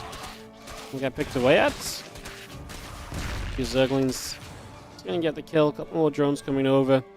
Again, charge and +1 continue to come through for the moment as the extralings head back around up the top side of the map. Archon coming in, again charge and +1 coming through, the extra gates all building. The Zerglings are ready to make a play onto that third base.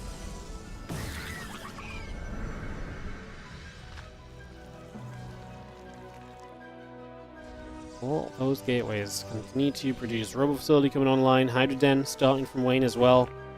The Oracles just get down to the bottom. Plus with missiles, the drones building up as Zergling's going to come over as well.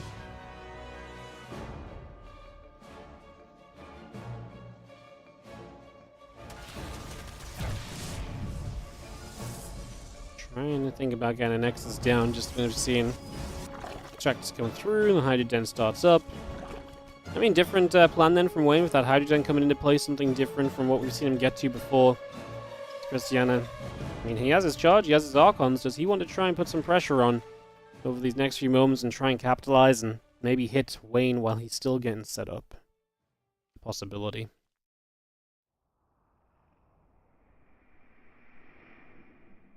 Prism's about to pop and he's building a ton of pylons. I feel like he's really prepping to, at the very least, you know, start to move across the map and see if there is opportunity. Let's just take a trade. Hydra's building from Wayne, so he's going to be on just pure Ling Hydra. Doesn't even have that many Lings as well, 18 more on the way out. A little bit afraid. I feel like Ling Hydra against Solid Archon is... I mean, Wayne's on 78 drones, which is great, but I don't think he's really benefited from that drone count just yet. Let's see, the Hydras, if there's enough Hydras, there's the DPS there where they just shoot through the Zealots very quickly. The Archons never really get close enough to the Hydras to make a difference. Let's see if Wayne can find the defense here. He will have creep spread to work with. He's going to just engage straight into this as Cristiano steps through. The Lings melt, which was kind of expected, and you're even going to have force fields to trap some of the Hydras in the front. Clearly the Hydra DPS is just not good enough. He has Zealots from the bottom side as well showing up, and Wayne's army disappearing as we speak as Cristiano about to put his stamp on this series. He's going to move through to the next round of this winner bracket. GG, says Wayne. Cristiano's going to get 3-0. He will not let the streak of 2-0, 2-1, 3-1s continue today. Cristiano will advance to upper bracket round 3, where he will be playing against Geralt in the next round of that winner's bracket. So Geralt, Cristiano in that winner bracket round 3. That winner bracket round 3 is looking pretty good, because I think Geralt Cristiano's a very fun series. You've got Hero Skillus there, Max Pax Cure. And then you're going to have Shin taking on the winner of the next couple of matches, which is Hanono versus Shameless. The winner of that plays Clem, and then the winner of that moves through to play Shin eventually in winner bracket round 3. That winner bracket round 3 really is looking very, very good. But also filling out a lot of matchups in that lower bracket as well. Maybe not matchups, but like we're starting to see who might play who.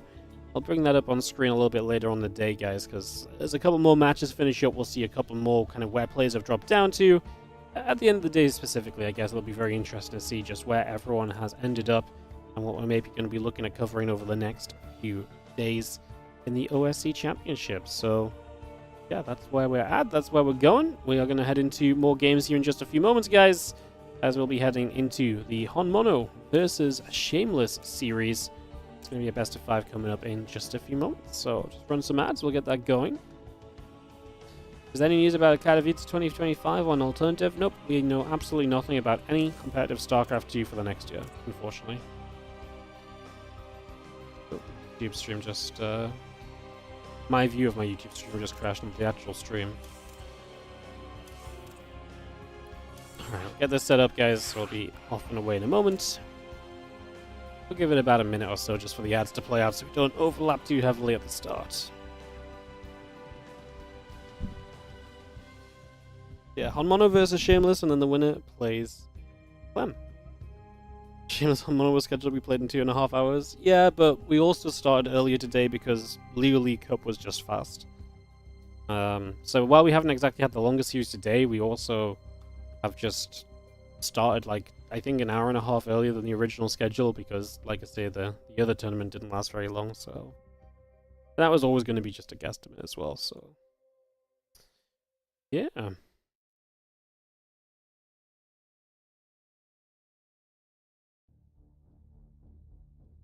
Okay, let's take a few moments. Like I said, just let some ads play and we'll get ready to roll. Do.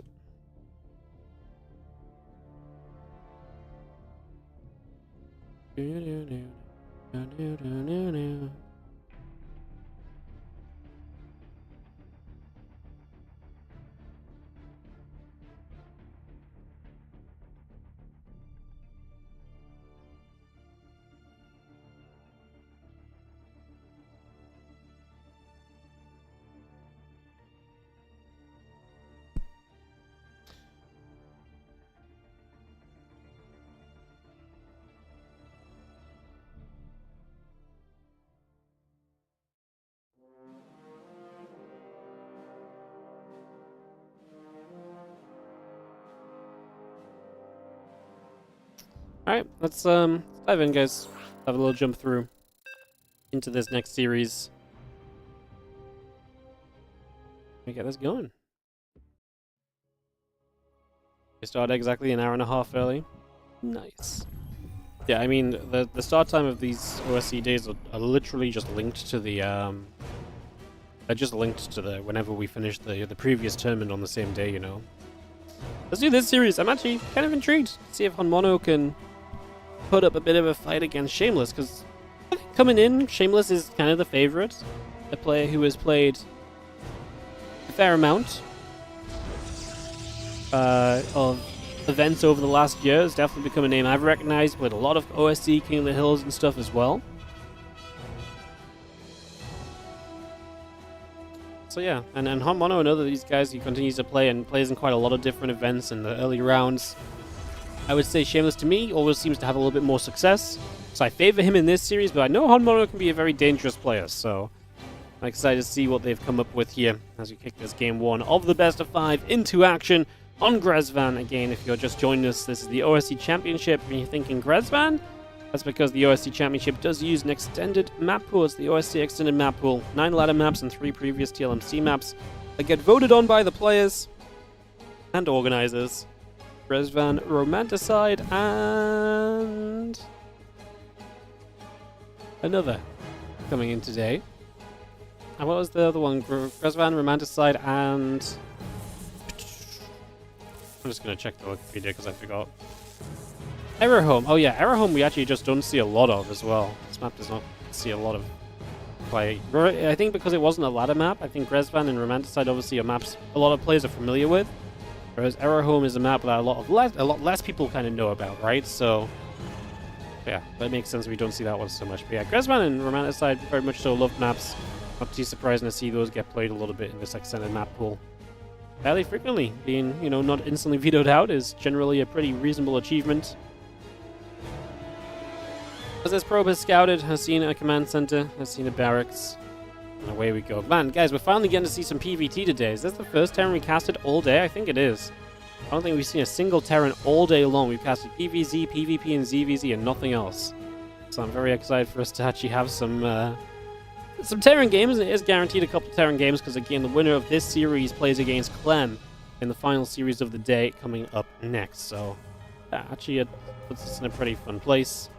We do have some pings coming around. Don't know what for or who by. Ghost pings. When you ping and you don't know what's going on. Clem is favored. Yeah, I think Clem might be the favorite coming into the next round. If Clem does win that, though, I mean, he would play Shin the round after, and that's a series I'm always excited to see a little bit more of, so...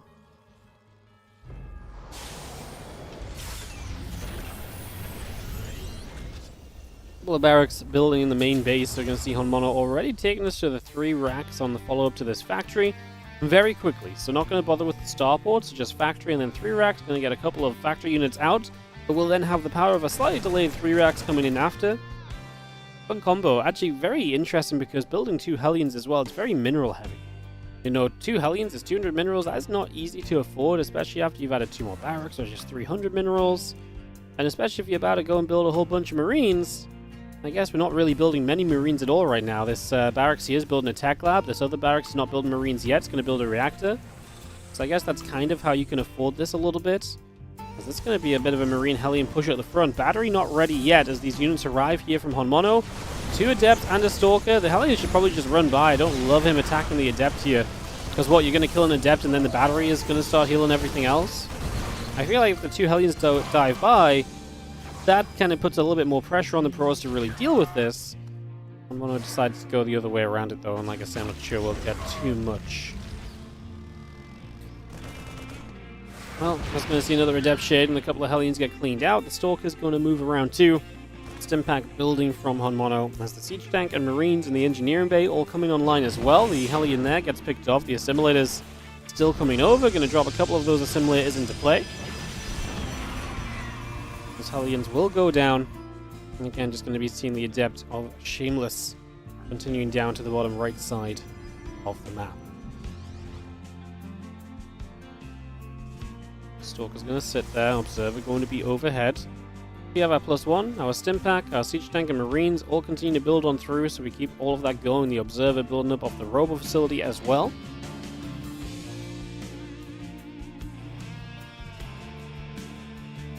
So just seeing that Stimpack building through. Marines all on the way out.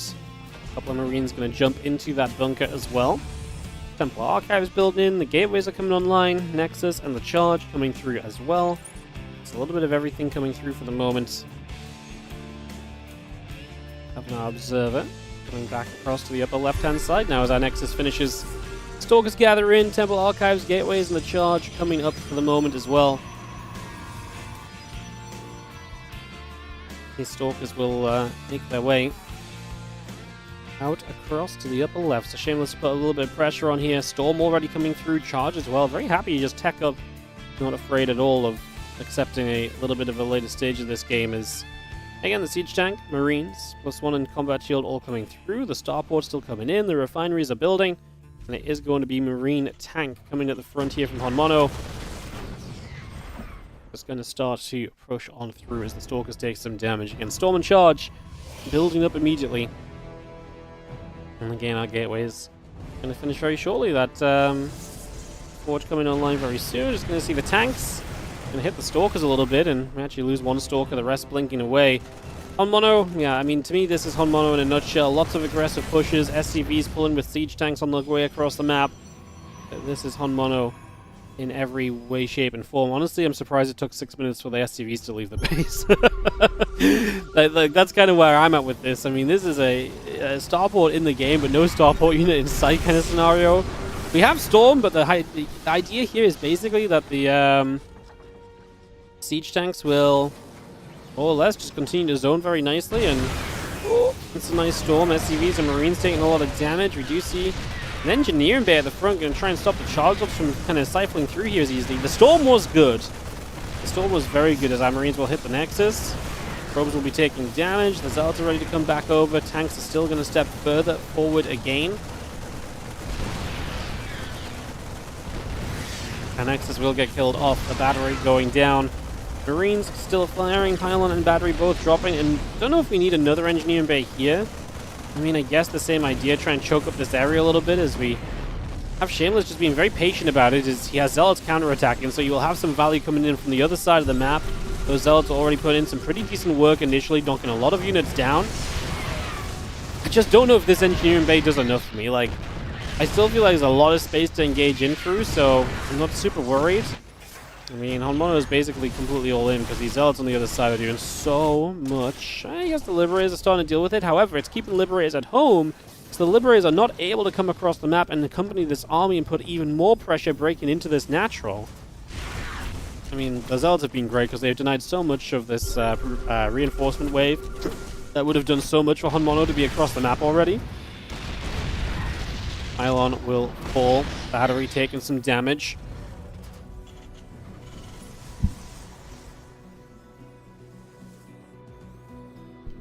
Marines pulled back.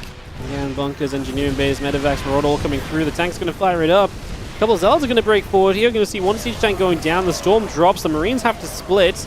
The Archon and the Maul still trying to move through here. The couple of Zealots getting picked away at. We are going to see this is going to be a breakthrough. It doesn't matter about the choke points that were made. I mean, they worked. Because only any of those units got caught up, but... Man, imagine there's reinforcements here. There's zealots across the map with such a good play from Shameless. They really set him off into exactly what he needed to essentially give himself a chance of breaking through this in the end. No extra tank showing up. Liberate has never been a factor here either. And Shameless is going to hold off that siege. And now, we actually have the Liberators sieging up over here. Good Blink's going to save the Stalkers. We lose one, but both Liberators go down, so that's going to be fine. And that is going to be Hanono. I was about to say, maybe he has a chance to do something with the Libs because there wasn't a lot of Stalkers left. I don't even get that out of my mouth before the Libs are sieged up with Stalkers warping underneath and they get cleaned up as well, so... yeah, does not feel great for Hanono coming out of this because obviously you're down a lot of workers, you lost a lot on the other side of the map. The Marines there will grab the Observer. That Observer goes down as well. Depot and a Ghost Academy going to go up in the natural. Stalker Archon, Immortals as well, going to come out over the left-hand side. One Stalker just going to step there. Let's have the Ghost Academy halfway through. Plus one armor and the Conquest of Shells. Building up as we speak. Units just gather. There's a few probes transfer onto that base, so that fourth coming through. Prism in the plus one armor coming up as well. We do have ourselves the Robo Bay building from Shameless. Again, Nexus, Gateway, Prism and the armor upgrade coming on by. 3 additional Zealots coming up as well.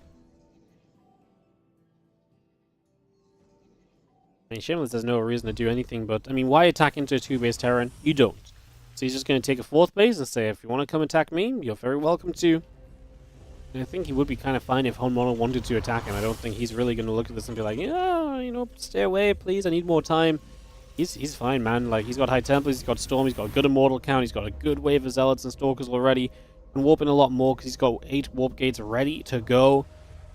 We are basically waiting, I think, for these couple of ghosts to pop out, and I don't imagine Hanono holds back much longer. I think he's going to be ready to press forward sooner rather than later. He has no 3rd base. He's got to know that waiting is not going to do him too many favors. Does he have a 3rd? No, that's his main base relocating. I was like, did I miss-see that? No. He's going to relocate the main, but that doesn't exactly help you out too much. As we do see some bio stepping about, just for the moment as well. Hallucination goes down.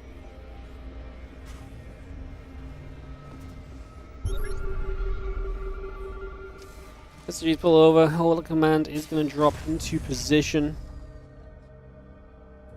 A couple of ghosts coming over. The Widow Mine coming through. As I just see the Bioforce gathering in together. There is the Stalker on the bottom side as well. And a lot of these units currently from Shameless ready. Potentially just make some plays out towards the middle of the map. Bio, Ghost, MindelVK army hanging around as well. A bit more Bio joining up together. Extended Thermal Lance, plus 2 attack and plus 2 armor. All on the way in. And just going to be seeing a couple of Widow Mines. We'll continue to step out over to the bottom right side of the map. However, a couple of Adepts is going to get picked away at here. Widow Mines and Ghosts coming over as well. Again, 2 upgrades from Shameless on the way. May not be here for this fight.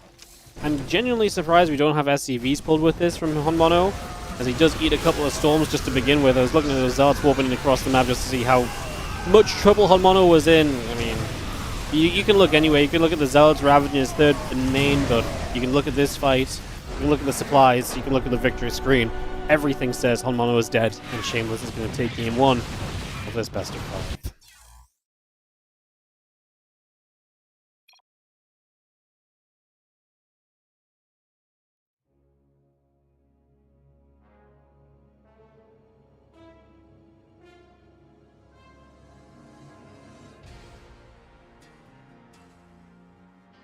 Alright, we are going to go and jump into game 2 in a couple of moments. Baby. You desperate for some attention, are you? Look, I've got no attention to give today. Well, I do, just not yet. Okay? Alright? She's saying, okay, fine.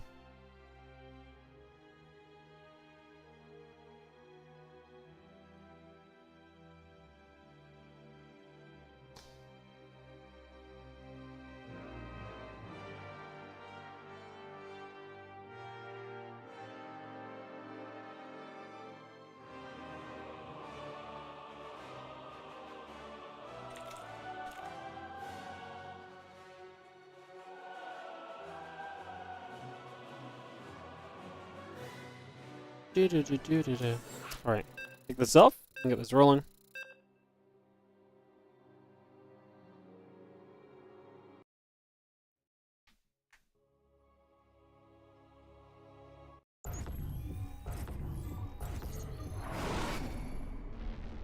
Get this underway. Alright, so in the bottom left-hand side, we're going to have ourselves the red Terran player. This is Hanono.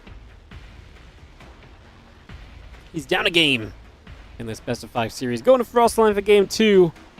That's in the top right-hand side. Taking a comfortable 1-0 lead. We have ourselves Shameless.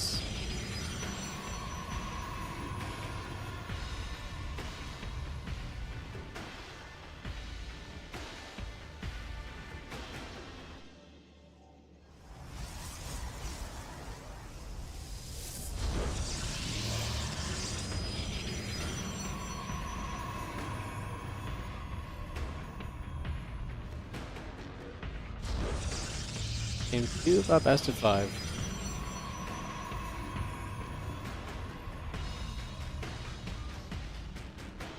And get going on Frostline. What's up, baby? Hi. Yeah, you're very lovely. I've got a cast. That's an epic game going on right now. Sorry guys, just while the probe scouts, I'm just gonna give Ellie some love. There you go, babes. Yeah. There you go. That's what we like to see. Happy doggo. Happy doggo. Okay? Give me like a couple of hours, I'll be done. Yeah, cool. Alright. She's not impressed. Probe hanging about. Nexus and the Cybercore coming through as we settle into play. And yeah, we're just going to be having our Cybercore simulator Nexus coming through. Factory in the orbital coming online as well. I'm just going to see the probe pulling back from Shameless to the center of the map for a few moments.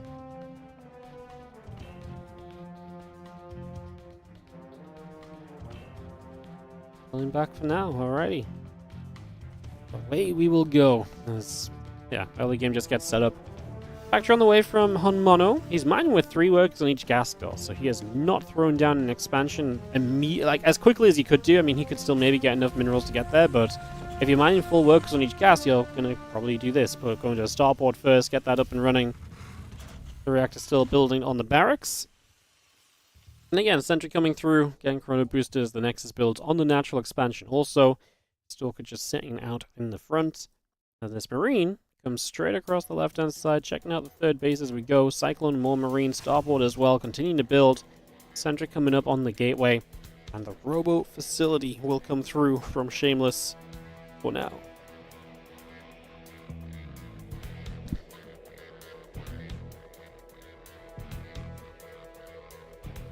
Mono, what are we doing? I mean, we're going to build a Cyclone, a MindelVK. Are we expanding at any point? We're still 3 workers on each gas. Is this going to turn into a committed 1-base commitment? Is this just going to be a full send kind of scenario? I do not mind Shameless going Robo. I think it's going to keep him very safe in a series where his opponent is playing very aggressively, so I'm absolutely fine with that. Let's go, Juvia! Thank you so much for the 56-month resub. Welcome back. Thank you so much for resubscribing. Really appreciate it. Thank you so much. Appreciate it. Thank you, thank you, thank you. The hallucination continues through. Just going to see a couple of Marines there. Going to pop that hallucination down. The MindelVK will continue to the upper right-hand side of the map. The gateway is Immortal and Warp Gate always coming over. For the Lib, more Marines on the way. Was that the SCVs pulling as well? Tanking the SCVs. The MindelVK going to try and harass in the main a little. And this is going to try and pull units out of the way so you can actually get the natural siege set up. This should work, because Shameless has nothing in the main. Okay, the Immortal just spawned. I'm going to run the heck out of there with that Cyclone. We're actually going to get a lock onto the Immortal. The units are going to show up. We just want to kind of get out of here with the MindelVK and the Cyclone alive and low. Maybe it's worth committing the Cyclone to kill the Immortal. Okay, I like it. You kill the Immortal, and now units showing up on the front. Obviously, everything was out of position there initially. Make sure there's tank sieges in plenty of time. I feel like the SCV should start a bunker or so. Again, start creating some walls and some of that stuff that we were discussing in that last game. Like I say, a bunker or so could have already been well on the way right. He's going to siege the tank quite far back. The Stalker's just going to move straight through fort. MindelVK goes down. Liberator arrives. I feel like Hanono had all the time in the world to set up, and instead he was just like, I'll single target damage down these couple of structures. That ain't going to do it for him. He just lost everything. feel like this should have been very good for him, but not having the tank siege. If the tank is sieged, and these stalkers walk through this choke point, they take so much damage. It's not like they have blink, right? Like, he invested into a robo where you killed the immortal. Siege the tank, build a bunker. Make it difficult, you know? GG, Shameless takes game 2. I think that's a massive mistake. Massive misplay, honestly, from Hanono. I think he could have done that so much better. I think he just sieged the tank already, you know? This was not the execution. I think that the opportunity was 100% there. 100% the opportunity was there. Absolutely convinced by it. GG. Alright. We're going to head into game number 3. As we have Shameless and Hanono going to match point right now. Shameless just needs one more map. Let's see if he gets it for our second. A clean sweep in a row. Let's kick this off. Hanono. I mean, that's aggression that just doesn't bounce back in the right way, you know? You gotta do something. I mean, I know what Hanono likes to do. Maybe it's just like straight up proxy marauder time or something at this point, honestly. Well, that's actually a very fast SCV, so maybe it's proxy something time. Because, I feel like the further behind he gets in a series, the more cheesy Hanono becomes. The more he's like, well, let me just throw anything aggressive at you and see what sticks. Typically, you just try and be more and more aggressive in these scenarios.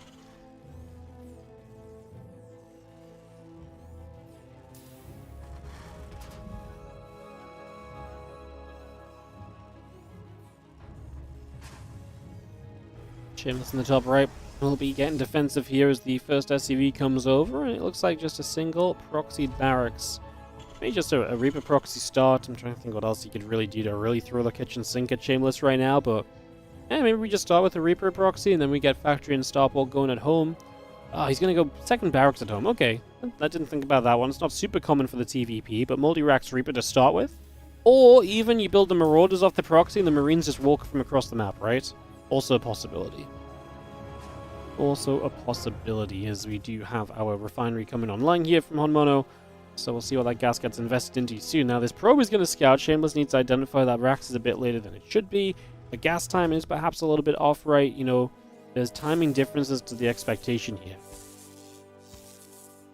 As that probe will nibble, and the SCV will take a few shots of damage for a little bit as well. Some damage being done. Barracks finishes. We're going to build a Marine here. The tech lab across the map. So yeah, Marauder, Marine. And we'll just have the Marauders proxied with the Marines wandering across to reinforce. There's Marauder on the way up. The probe sits on the natural. Cybercore coming through. The assimilator coming up.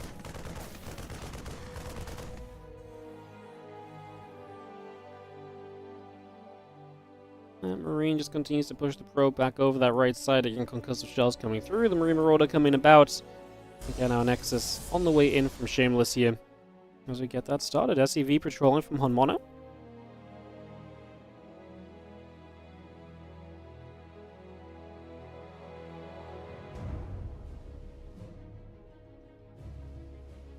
Probe is going to come into the center. There is going to be a battery going down. The Nexus still building. Again, battery coming through, the warp gate coming up. Adept is on the way as well. Concussive shells also building here from Hanono, so we get that going. The SCVs and the Marines continuing over across the map for the moment. And here are the Marauders. I mean, the battery, this is rough actually, because the battery is going to take a lot of damage immediately. The Stalker's out of position. It was scouting up to the top side, so it's just not in the right place at all. Battery will finish here. We have a lot of SCVs to get back onto this bunker. We can just target the battery down, though, so then the Adept is not going to be in the best of places. And Shameless just says GG. Hanono is going to bring it back a map, as the proxy just works. I mean, the Stalker out of position, and yeah. I mean, Stalker out of position is really the dooming scenario there. You had the battery on the way and everything, but you just got to be careful with all your units, and unfortunately, that was not quite the case. Onwards to a game 4 then. Alright, we will not just have a sweep in this series. We'll have something a little bit more exciting than that as we get ready for our 4th map in a moment or two. We're going to go to Romanticide. So actually this is the map I was just talking about earlier, and one of the other maps in that OSC extended map pool. And again, while we just head on into that, guys, don't forget to check out OSC and their Indiegogo page for this championship with !OSC in the chat. I'll link it for you all. And you can go head on over to the Indiegogo, support the 12th year of the OSC Championship, and continue to try and support as many of these players as possible. Again, support the championship, get some more prize money to the players. It's already been the first couple of fun days, I would say. I mean, today's games have been a little bit one-sided, and even when even kind of fast, like even when the underdogs win, it's not as exciting as maybe you want it to be, but it only gets better. And I actually think the lower bracket's going to be a lot of fun as well, because I think in the lower bracket we're going to have a ton of very fun matchups. We're going to have a couple superstars trying to make very deep runs from the very get-go as well. I really think that lower bracket's going to get very exciting, and then the upper bracket is also just great. We mentioned in the lineup there, Hero Skillers, Max Pax Cure, winners play each other, winner plays Bjorn, Carol Cristiano, Shin versus Clem / Shameless / Hanono, winners play each other, winner plays Dark. The upper bracket is looking absolutely beautiful, so tournament is just looking great across the board. Support it if you can. Again, check out the Indiegogo for OSC on their 12th year of the OSC Championship. It's time for us to head into game number 4. Let's do it as we go to Romanticide to try and see if Hanono can continue the aggressive comeback, or if Shameless will conclude this series in his favor. Let's see what we get. What does Hanono have planned? Because it does feel as though it's more like what does Hanono try to get super aggressive with in this matchup more than anything else at the moment. But let's see, as we have in the top left-hand side, the Red Terran player taking the first map of the series for himself. It is going to be Hanono in the top left corner of Romanticide.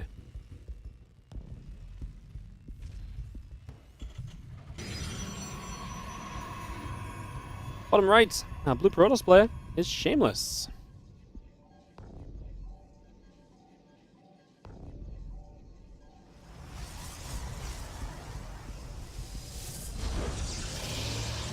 Here we start and get this going.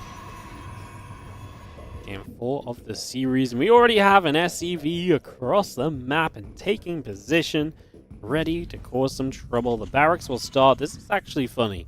So this time he builds the first barracks at home, and the second barracks goes on the map. So when the probe scouts, this might be a little bit more difficult to identify what's going on. Oh, that could be a very interesting way for things to pan out here. See if that has any impact as we get settled down.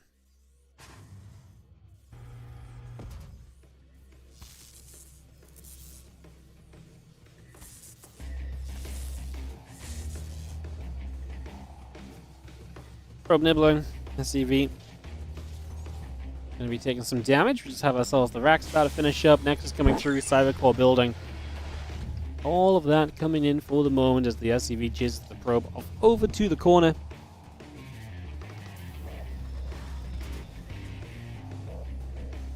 And that assimilator is coming online. The probe getting up toward the main. Spring gonna be there. Probe taking some shots. Probe is down. So our probe does fall. Again, there's the Nexus, there's the Cybercore, both coming through. Probe continues out down the bottom. Just going to come all the way down the bottom side here, trying to see what's up. See what is going on.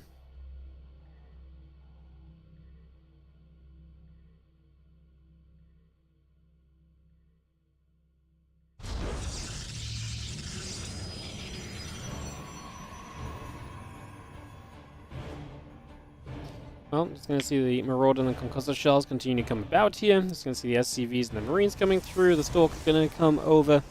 Just going to be having ourselves the couple of probes in production. And this proxy is going to get going right now. We might have the mineral line so we can get through here more easily. Number one note is that this Stalker is in a much safer spot. The battery is going to be finished. This makes it a very different engage to what we saw last time with this attack. We block our own bunker from coming down. Now it gets blocked by the probes. And we try to go after the battery, but yeah, this is rough. Because if you have the bunker at least coming through, it forces some units to start targeting that or the SCV on it, and that could make a big difference.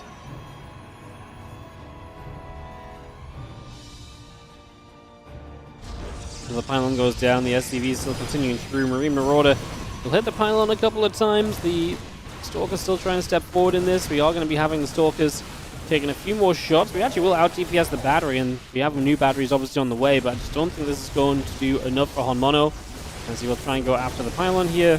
I don't even think we care if this pylon goes down as Shameless. It wouldn't even supply block him. 36 over 46 as it falls. Oh, all the SCVs are going to show up here from Hanono, so he's just going to send it. Use the SCVs to block, get a cancel. Next battery needs to be the target. Guardian Shield. I don't think we should be hitting the sentry with the Marauders during Guardian Shield. You're basically just trying to drain the battery of energy. I think it would have been faster to kill the battery. With this amount of Marauders, SCVs surround that Stalker. It will go down. However, we're about to have an Immortal. Immortal plus a Pro Pull should put you in a fairly okay spot still against the Marauders. Gonna hit the pylon. Very important here that we do not let that pylon go down. SCVs are dropping already. The Marauders are going to come forward, but like I say, the Immortal is going to do devastating amounts of damage, and that Immortal is going to be very safe behind a wall of probes, and you are allowed to pull these probes because Hanono already pulled his SCVs. He is going to drop all the way down to 8 workers to 15 probes, and the Immortal does play cleanup. Immortal Concussive Shell, but a second Immortal spawns. We obviously have a Nexus on the natural as well, and Shameless is in game-winning position for this series now, as he is going to have the defense made, and Hanono is going to wander home with a heavy deficit of workers, only 1 base. He's going to try and build a factory. I mean, if Shameless builds a prism right now and goes across the map, I think he just kills him with 2 Immortals. I don't even think we have to let this go any crazier. Hanono really gave it a pretty good go, I will not lie. I'm pretty impressed by his attempt at the very least, as the Immortals and the Sentry knock down the rocks. And we continue to just push through here as Shameless moves into the main. Sentry, Stalker, we're going to hit the barracks. The Rex will take a few more shots of damage. I mean, Shameless is going to move out and put a 3rd Nexus, kind of start to get that ready. I mean, you need to build a few more probes right now first, honestly, but I mean, we can move towards the 3rd Nexus if we want to. Don't think anyone's going to argue with that or stop you.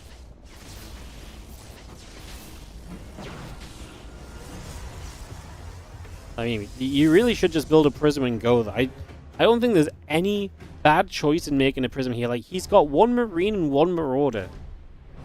Like, the only way you lose this potentially is realistically just not doing anything. He's actually going to build a 3rd, isn't he? Okay, there's a prism on the way. I honestly think prism, 2 Immortals across the map, and the prism, and you've got a lot going on. Because you should know the factory and the starport are super delayed because he built a freaking Marauder proxy where he pulled all the SCVs. So really, you should already know, about that in a big way right from the start.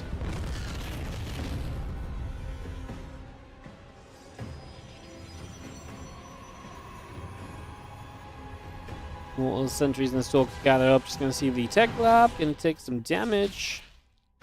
Not really that important. We're actually going to build a 3rd. Hanono's going to build Hyperfly Rotors. He's going to expand. I mean, yeah, okay. This game did end, but it didn't officially end, so we'll see if somehow Hanono can fight his way back into this. We will see.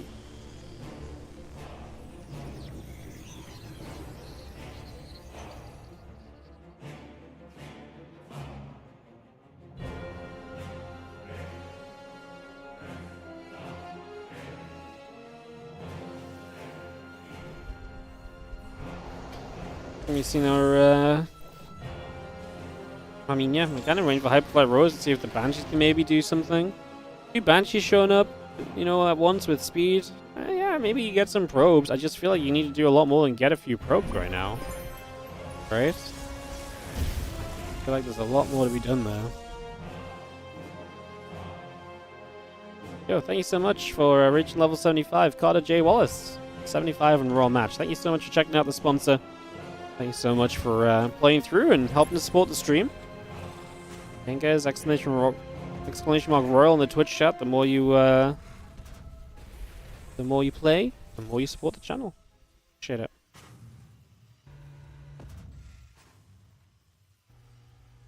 Banshee coming through. Hyperflight Rotors will finish shortly, and there are the 2 Banshees that will try to climb a mountain, basically.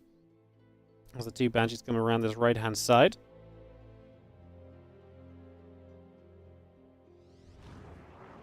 They're just going to come straight across. Just going to start hitting a few probes. Stalker's going to be there. I mean, Knock down a couple of center. This just isn't it, right? The Banshee's already not doing enough damage. I mean, one of them's already freaking low, so you're gonna have to play kind of careful. Like, I know it's got smoke. Okay. As that Banshee goes up in smoke, the chance of a comeback goes up in smoke as well. Was there really a chance of a comeback here? I do not really think so. But Hanono believed. Says, yo, thank you so much, Thorn, for the level 20 and Royal Match as well. Appreciate it, buddy. Thanks for checking out the game. Banshee's going to get over to the right side. They're going to go after the pylon here, so they're going to knock that down. Pylon will fall.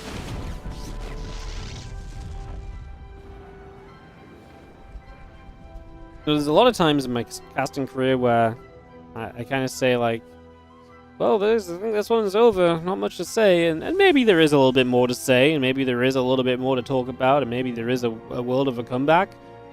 I think more confidently than ever before I can say there's not a lot to say here. I mean, we're going to get some buy upgrades. Army supply is similar, and yet, obviously, Shameless is just adding on all the gateways in the world. His economy is fantastic.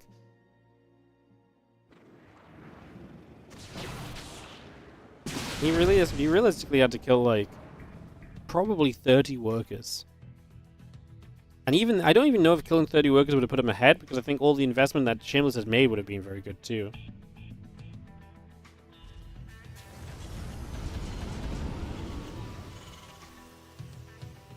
Vikings building, combat shield on the way through. We do have our Stargate and Fleet Beacon building up. On the 6 o'clock, we have a Nexus coming through here from Shameless as well, so that Nexus comes into play. +2 attack, +1 flyer attack upgrades. On our weapons, I guess, if we say the Protoss version of the upgrade instead of the Zerg version. I mean, that Phoenix to shut down the Banshees, which don't have Cloak, by the way, so this really is the end of the Banshees, as one goes down and now the other cannot kill anything because of batteries. Tempests in production, 4th base. Shameless, I just don't understand why Shameless has a complete, like, you look at this and I'm like, I don't even think you lose the game by attacking into this with anything. Yeah, I mean, even crazier is that we literally had a Marine out against 2 Immortals for an extended period of time and Shameless just didn't send it. But he's going to win the game anyways, so it's kind of whatever.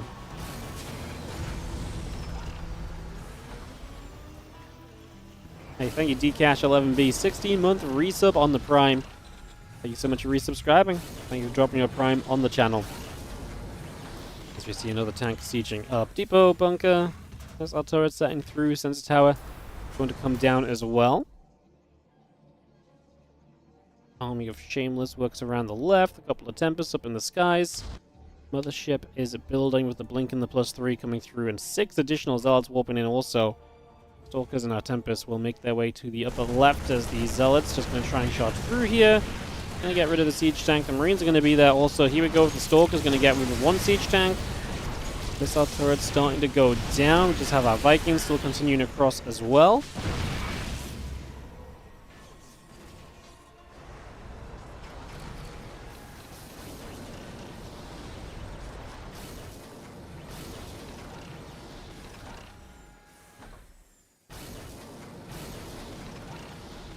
Have our tanks still sieging, a couple of depots still setting up, and bring a lot of this through for the moment. As those couple of tanks will continue to siege. And hard to really, hard to really say much else about this, guys. I don't know what I don't know what to really add. To be honest, I'm out of anything to be said. To be honest, this one is as good as over. Quite frankly.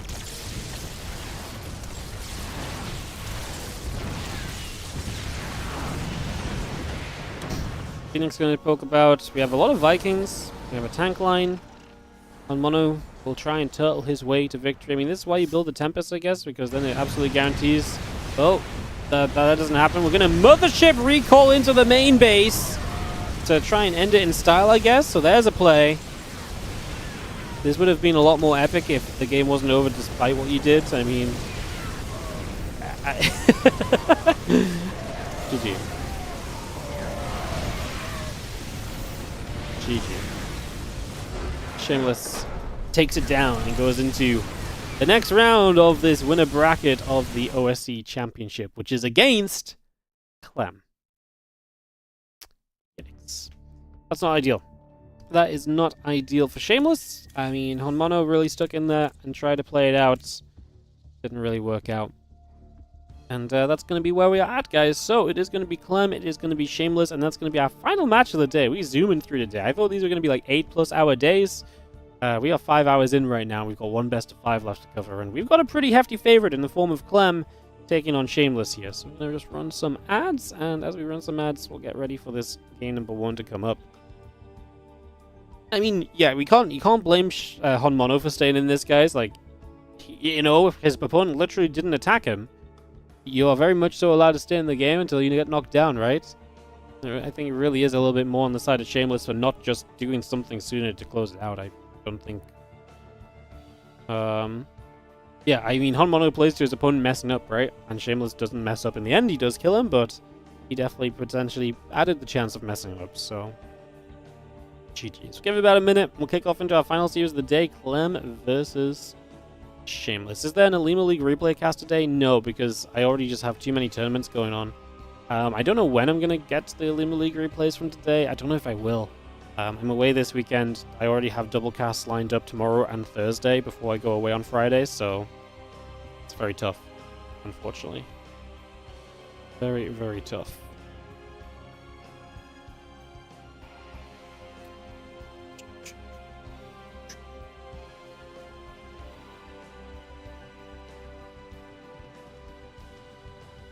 Alrighty, so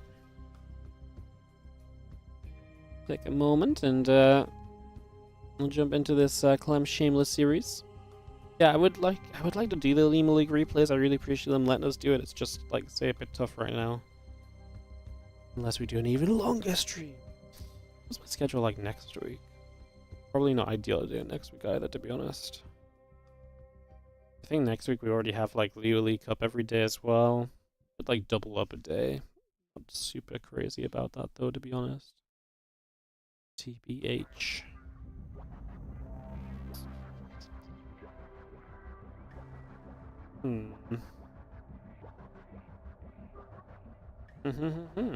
Yeah. I guess we'll see. See what comes about.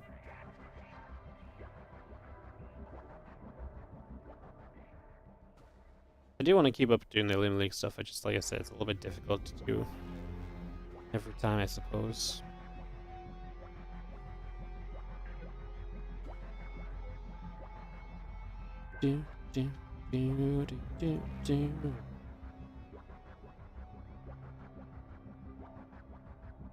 So much streaming today. I mean, yeah, 5.5 hours isn't crazy though. Today's going to be shorter than yesterday, and I thought yesterday was already fast for the days that we'd set up to do, so... Alright, let's get into the final series of the day. It is going to be Clem, it's going to be Shameless. I'm going to click off into this TVP Best of 5. Game number 1 coming up on Ultra Love. And let's see if Shameless can cause an upset, because there's no point beating around the bush here. Clem is a favorite. He is extremely expected to win in this one. If Shameless took a map, I think that would be upsetting for a lot of people, you know? Like, I think that would be the upset for a lot of people already, so... Maybe that's the goal we work towards, to see if Shameless can cause anything of an upset here. I'm getting ahead of myself. 6-0 for Clem. Nope. That was just a fat finger trying to set the best of 5. In the top right, our blue Terran player representing Team Liquid. We have Clem.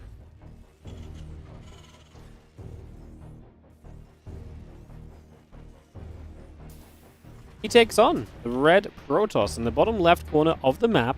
It is Shameless. Well, it's going to be a very different match to what he just played against Hanono. I can promise you guys that much, as our probe begins to move out onto the map over these next few moments. We get to the other side and see what's going to go on. Gateway and Simulator coming through as we get that underway.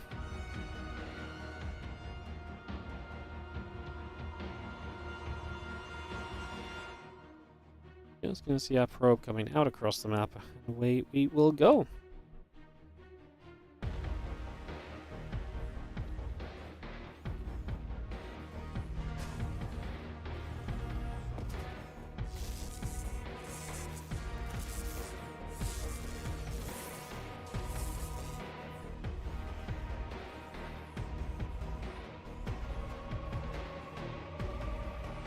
So we're just going to patrol on the natural. Reaper and the orbital continue to come up as well.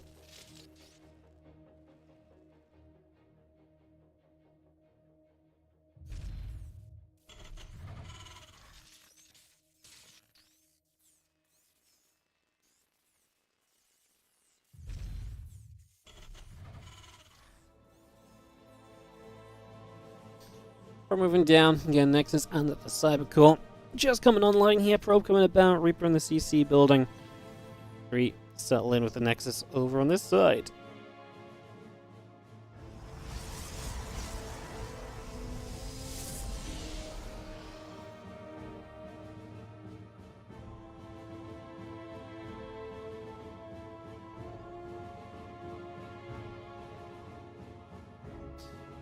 The Nexus comes up. Just going to see our Stalker and the Warp Gate coming through. Reaper is bouncing around.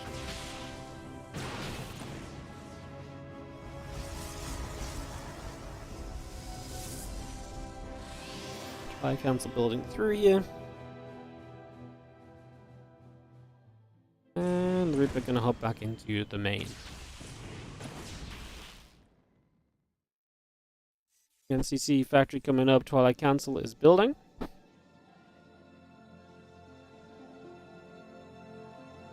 And the Twilight Council, the Gateway, all coming online. Just going to be seeing the Adept.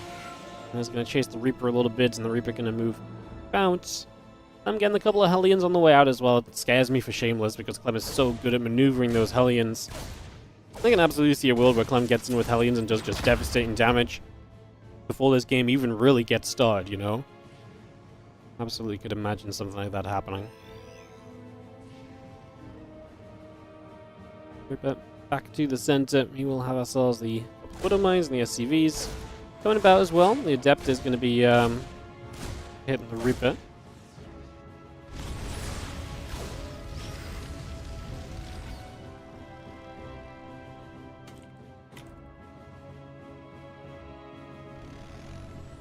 The Reaper, the Hellion is going to step up. The Adept going to go down. A little grenade. And we're just going to break straight through here.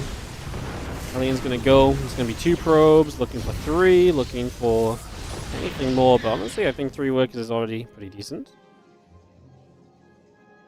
But yeah, Clem gets a little bit damage done, but it's not devastating damage as I sort of a little bit afraid of. He's got the quad Widow Mine drop that's going to make its way across the map right now. So 4 mines in this medevac coming down to the bottom left.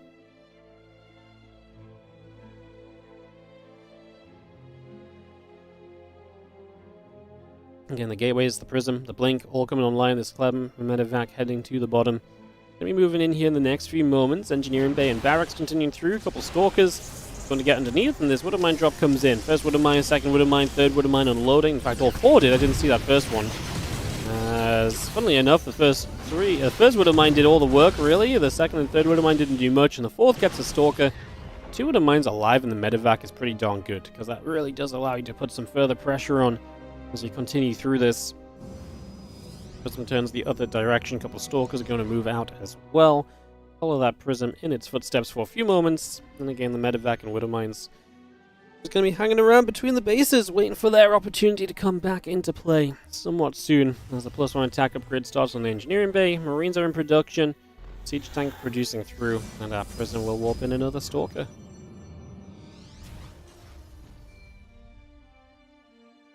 Few stalkers coming around. There's the Widow Mines. I'm going to go for 2 more probes across the 2 of them, and we still have 1 alive in the medevac, so again, not bad at all for Clem, still having that pressure available, as we do have the prism ready to activate blink up into the main base. There's double siege tank here. As the prism sees it, he immediately says, nope!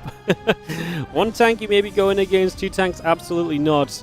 And Clem just immediately exactly where he needs to be to ensure that Shameless has absolutely no chance at all.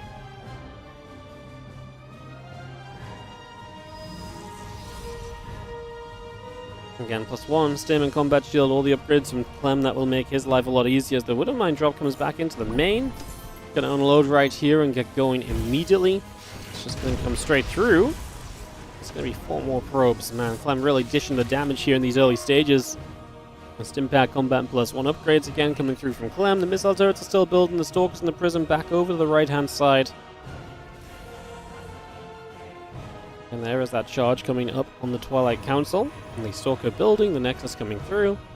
Gateway, Stalker, Probes, building for the moment, as our Widow Mines produce on the factory.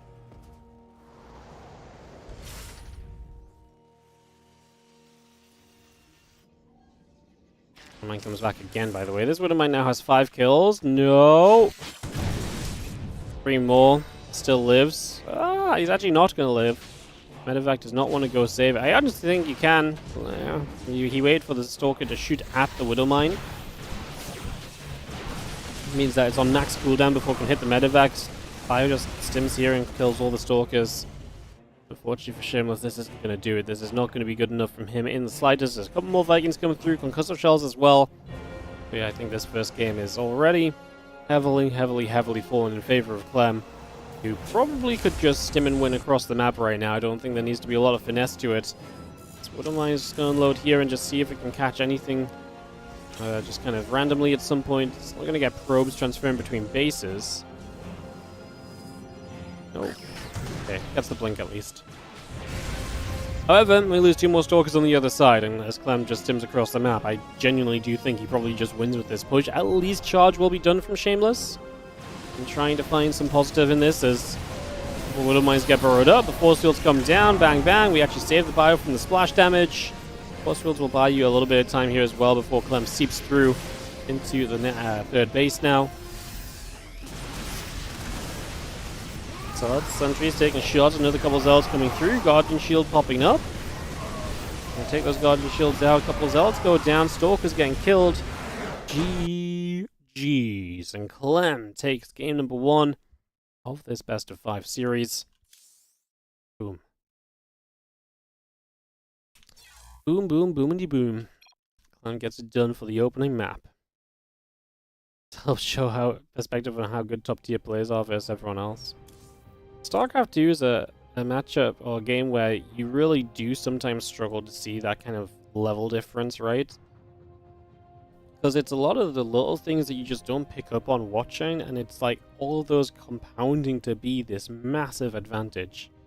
It's pretty bonkers a lot of the time. Game 2 coming up here. We'll get this started. See if Clem can continue his dominance against Shameless, heading into a second map of this series. Gonna be going on ley lines. Big map, fun map. See if Clem can get 2-0 lead.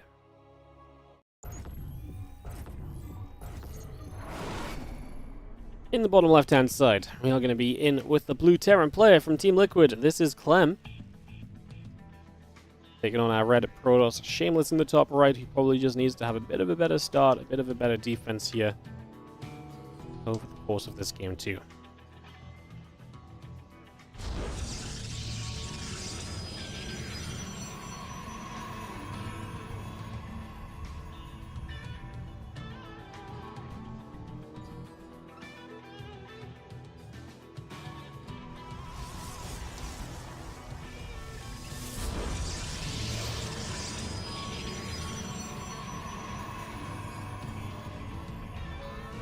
Okay, we're on the way up. Probe moving out onto the map as we get settled in for a few moments.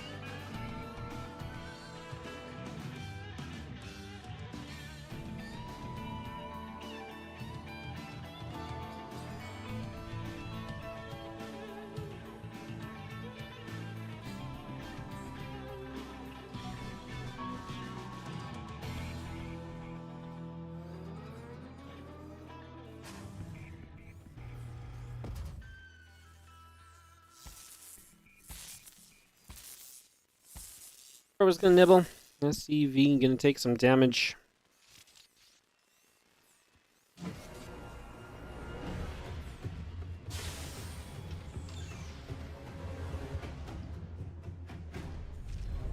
So we've seen our factory coming through, engineering bay coming up, and next in the cyber core coming about the probe in production as well.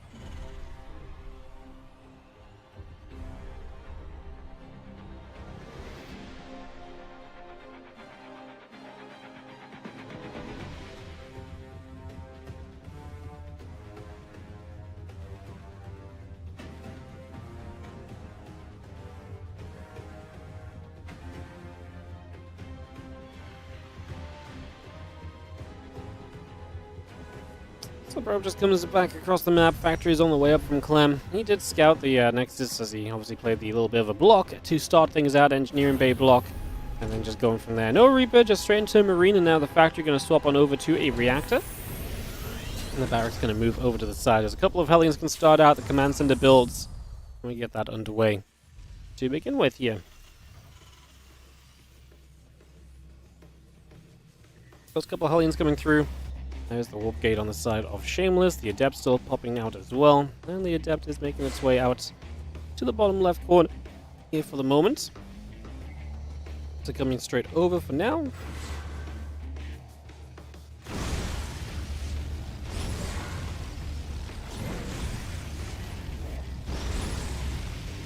I think it's going to get the Adept.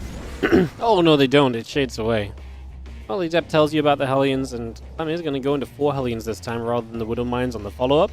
It's a Phoenix play, though, and so Phoenix defensively might be able to keep you fairly safe, and maybe we can do something to negate these Hellions and to stop Clem from dealing too much damage. I mean, Clem probably likes this just because he forced the 3rd base location to be taken, so he feels as though there's absolutely going to be much more chance he can fight his way in with these, with these Hellions to actually get a lot of damage done than not being able to.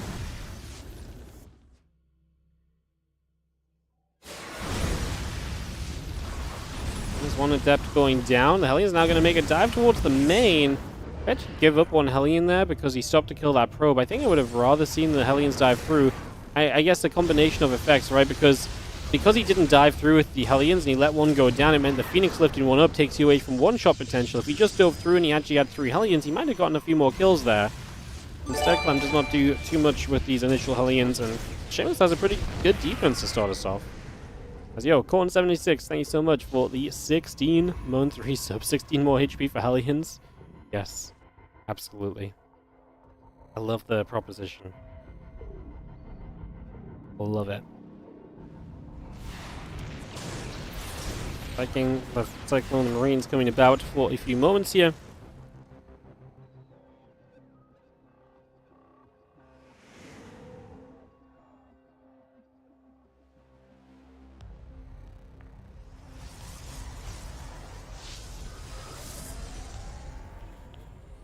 Phoenix gathers back over. Siege Tank Marines all on the way through, gating the probes in production. We got ourselves Phoenix going down, a Phoenix going down to a Cyclone apparently, so that falls as Clem adds on additional barracks, swap the starport to the reactor. His barracks going to go to a reactor. And it has 2 Cyclones to help play defense against the Phoenix with a little bit. As yo, maybe, thank you so much for the Prime sub. You're supporting the stream today. Thank you for subscribing and supporting StarCraft 2. We appreciate it. Thank you so much. Thank you, thank you, thank you.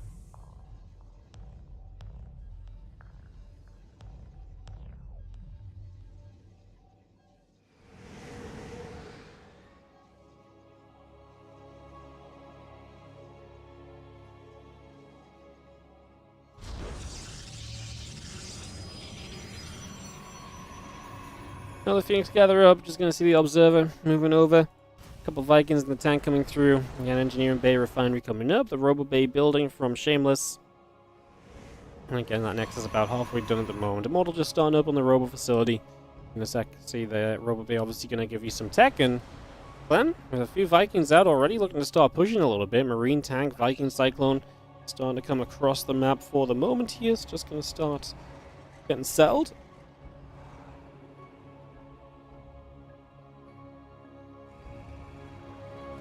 A little bit of a scan coming down. It's going to be a cleanup on that unit moving over.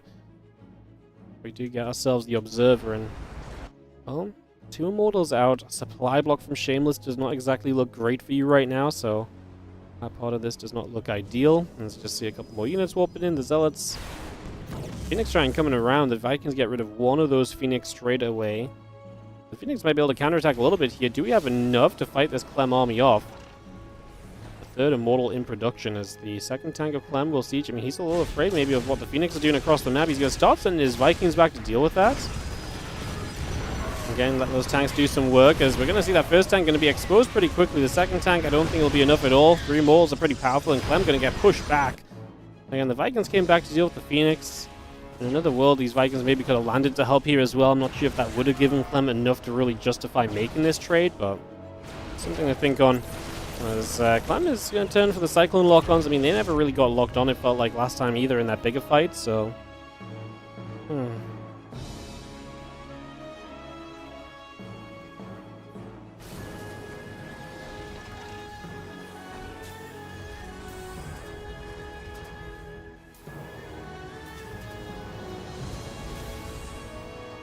Well, Clem falls back and Shameless does pass the first test of this game. He will survive, he will live on.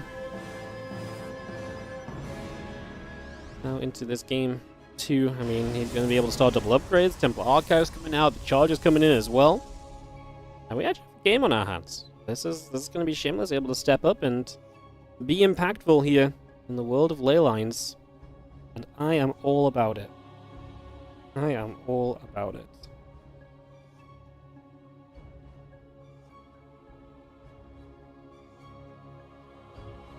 While the depth gathers up, MindelVK, Mirror Marauder coming through. Concussive Shell's going to be part of the upgrades for the bio, and Clem going to be full strength in the near future as he moves a CC across into the 3rd location. Bio tank gathering together, the Observer still coming down the bottom left here.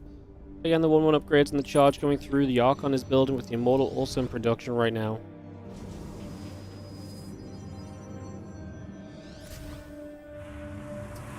Portal facility gets the Prism in production again. The rest of these units gather up and the CC builds onto the 3rd base. And yeah, getting that Prism going. It's funny because he's built that Robo Bay. He's never actually built anything from the Robo Bay. He's just kept building Immortals. Clem comes across the map, I guess, because he saw how heavy Viking count it was. And so now the Vikings are going to deal with the Phoenix, yes, but they're not going to have a roll against the rest of the ground army. Phoenix will start taking some damage. Widowmine's getting lifted already. Immortal stepping through. The Widowmine's taking a lot of shots. The Zealot's trying to run forward into this as well. Bio turning around, trying to punch those Zealots back the other direction. Couple of Guardian Shields going up as well. It's going to be seen our Blink starting. +2 attack beginning, +1 armor is about to finish. Just going to be seeing the rest of the Bio coming through. Vikings going to get there. The Prism gets shot down.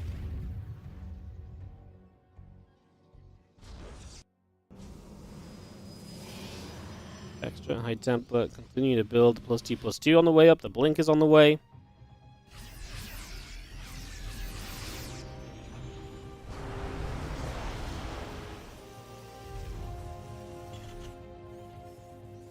Engineering Bay and Armory coming through. The extra Ghost still producing along for the moment.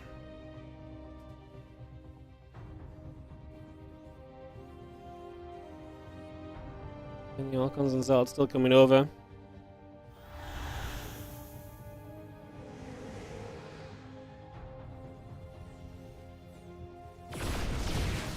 Just gonna step in. Just gonna be seeing our CC gonna be in some trouble. So this 4th base of Clem gonna get cancelled. We're quite out of position to start with this. I'm not really afraid of this army of the Protoss. I mean, it's good, but I wouldn't say it's incredible, right? As the Prism goes down here as well, just going to see the Vikings coming over. The Zealot's going to hit the main. SCV's going down. The Ghost gets picked off. Another couple of Marines getting shot at. The army of Shameless escapes through the bottom side as the Phoenix are going to get jumped on. They're all going to get cleaned out. I mean, this is what I mean. I'm not sure if this Shameless army is all that terrifying to me. The Zealots were scary and still are, you know, somewhat of a problem, but the entire Shameless army just falls. And Clem's lost a lot of SCVs, and like I say, he will finally deal with these Zealots. Lifts the Vikings up just before he deals with them, has to drop them back down. But yeah, he will get this. The Zealots get cleaned up, and Clem begins to march across to the other side of the map here on ley lines. A Colossus in production. 2-2 going to finish soon. Would actually be a good upgrade lead to have for Shameless right now as Clem. He's a little cautious. He's going to back away. Man, he killed everything. He's not going to continue in. I find that a little bit surprising.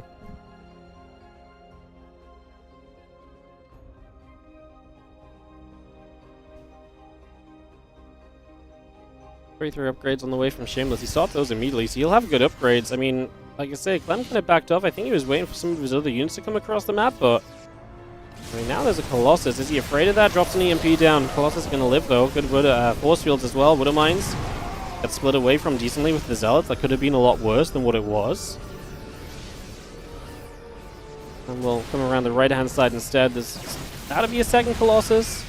Again, the upgrade lead for Shameless might do some work for him here, as we are going to have an EMP. We are going to get the Vikings to get rid of the Colossus here too.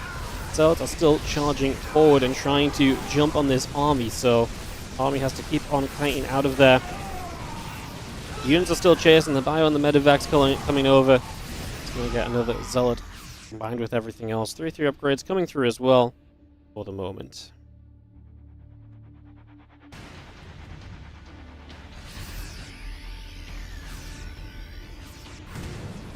But of mines is just going to be firing, so they get to fire a second time now. More shots coming over, 2-2 upgrades coming about, 3-3 on the way from Shameless as well.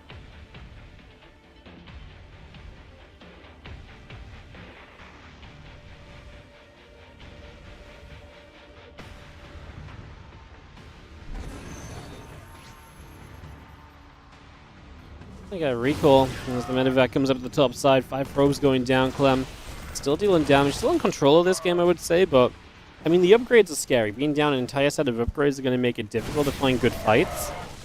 And Colossus are scary if you don't have a proper answer to them. I mean, right now we are working with, what, 4 Vikings versus 2 Colossus. It still seems pretty reasonable, still seems very acceptable as the little bit of rallying around gets done. 3-3 upgrades come through, the Prism and the Colossus coming about. The Ghosts on the way through as well as we rally to the front. And again, the rest of the bio and the Vikings continue to gather together. Zealots out down to the bottom. 3 more Zealots to the bottom right side. Again, +3 attack coming over. +3/+3 continues through. A plus Zealots just going to get grabbed. The bio army going to get back over to the left. Another CC will get into position here. Ghosts and bio units continue to join up. That wouldn't mind. Looking to try and get a connection off. Stalkers going to get pushed back the other way. A couple of Zealots are going to come through. SCVs take some damage. The Bioforce going to be there to hit some of those Zealots as well. I mean, Shameless the one pushing right now, and I don't hate it, honestly, with the upgrade lead. If you can keep those Colossus safe and firing away, splashing throughout this with the upgrade advantage, I could genuinely be a bit of a believer. He's got 5 bases behind this, going to base 6. Massive EMPs, though. It's got to discourage you from continuing through, but here we are. Still pressing up, looking to cancel the CC perhaps more than anything else, but he doesn't even finish that off. Now the Vikings chasing, the Colossus falling. Clem takes another step back, definitely still somewhat afraid of what is going on here as the Protoss army regathers in the upper left-hand side. 3-3 upgrades coming through. Vikings, Bio, and Ghost on the way out. This army joins together again, going to continue up towards the top.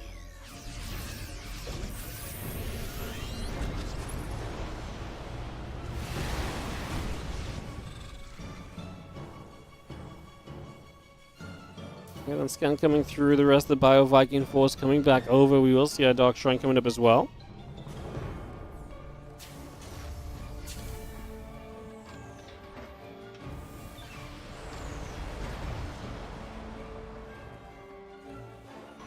On the bottom, just going to see our Zealot's going to come cruising about, so they're just going to head around there. And a couple Disruptors coming online.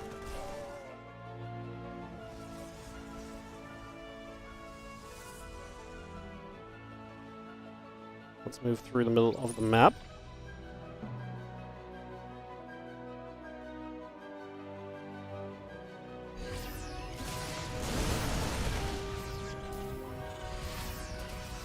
Couple Disruptors coming through, again the Dark Shrine coming about as well.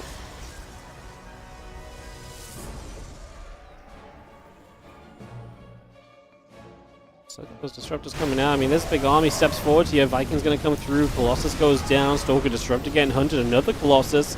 Going to be in quite a bit of trouble. Our Bio going to find another Disruptor. Pylon and Nexus taking damage. Colossus dies again.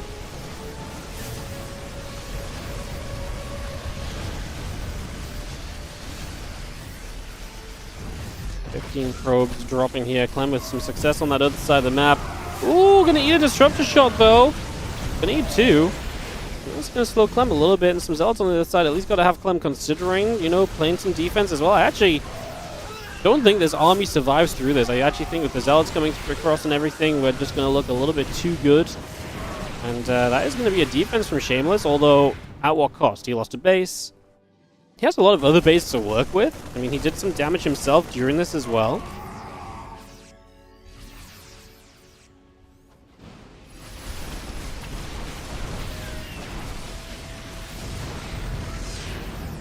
Another Disruptor shot firing through, SCVs gathering.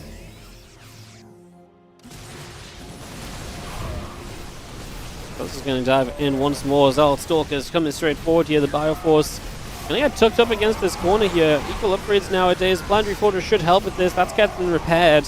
This is not a pretty fight for Shameless, who actually puts himself in a good spot in this game, but I don't think that fight was it. Losing all your Zealots and you don't really kill anything. You're up against the Planetary Fortress damage output also.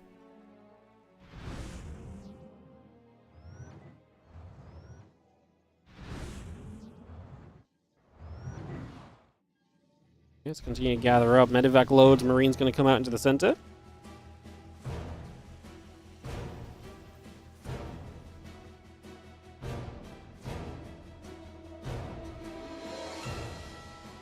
Going through that bottom side again. Bio units coming up. Medevac's on the way. Colossus still building as the Medevac boosts the bottom right side. The Nexus will be reducing here.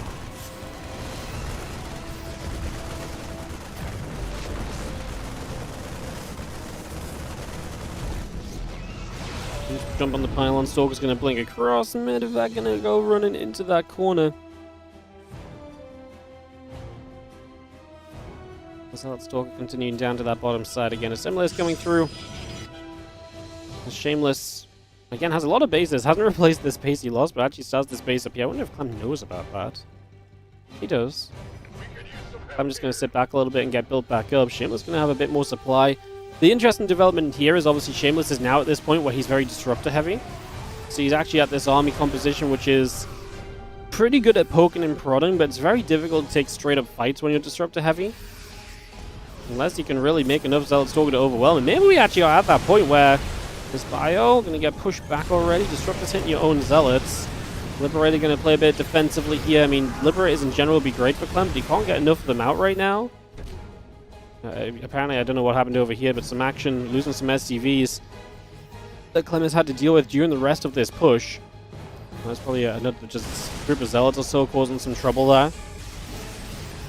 So that's actually no longer a planetary, that's now an orbital. So it's a pretty big deal, but opens up that as a bit more of an engageable position with the larger army at some point potentially too. Disruptor shot's going to be short of the Bioforce. Another Disruptor shot going to clip a Marauder. We dive forward, looking for the Disruptors, not quite going to get it yet. Chasing through again. Disruptor goes down, Pylon goes down. The Zealots come in from the bottom side, Stalkers from the right. Colossus will join up here as well as the Zealots have to turn back away. We're just going to see a Viking going down. We continue to kite backwards. Shameless is up 30, 40 supply. We really do have a game on our hands right now as Clem is absolutely in trouble and Shameless is looking to put the finishing touches to a game 2 to tie this series. And with a counterattack here, going to find a couple of warping Zealots. The Stalkers on their own I don't think should be too good. They have to blink back. Gives Clem the chance to get the mineral line and get some probe kills, so we'll do some eco damages. He does need to equalize about 15 workers to put the economy back on track. I mean, how well is Clem doing in terms of orbitals? He does have 4, so not a crazy amount. This is not a game where the Terran has the luxury of having massed up a bunch of command centers or anything, right? That's where the Disruptors here as Shameless continues to try and attack in, blinks forward, looking for Medevacs, looking to try and put some finishing touches to this game, but I don't think that's going to do it. Losing a lot of Zealots, Clem able to get out of there, avoiding Disruptor shots is going to be huge. Disruptor shot tries to fire, doesn't land. Marine Marauder Medevac still coming up. Bio steps through again, Zealot Stalker, going to get chased, another Disruptor getting picked off.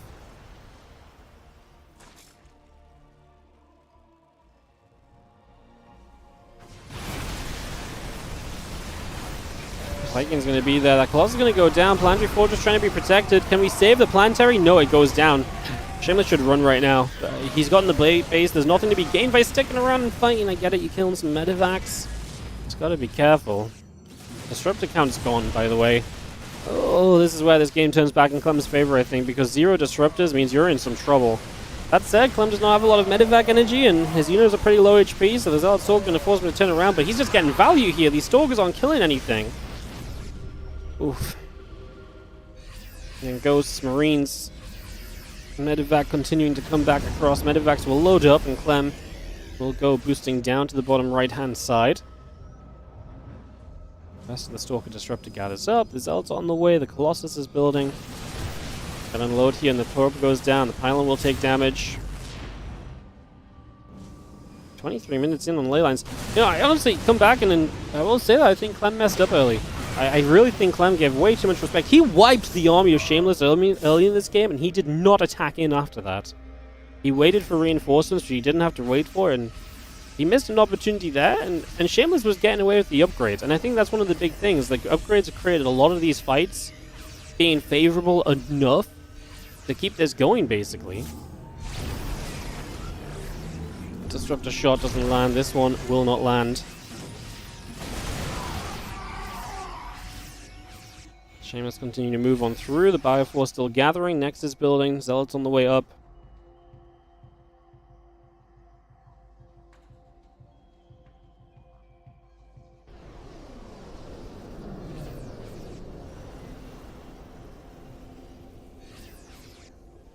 More Vikings coming through. Marine Marauder coming about. The Guardian Shield sets up and helps us get back again. For the moment.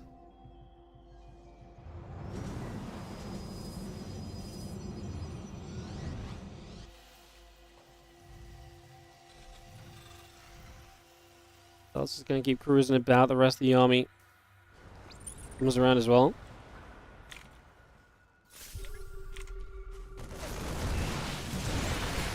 Just going to see the Bio going to get there. A couple of Zealots going down. EMP and Disruptor get picked off.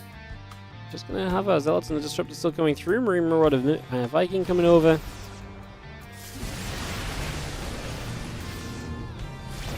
Disruptor shot. Continue to fire up, so another few hits coming by. Clem actually is relocating main base orbital now to the 6 o'clock to try and get another position up. We're going to get both sides of this maxed out.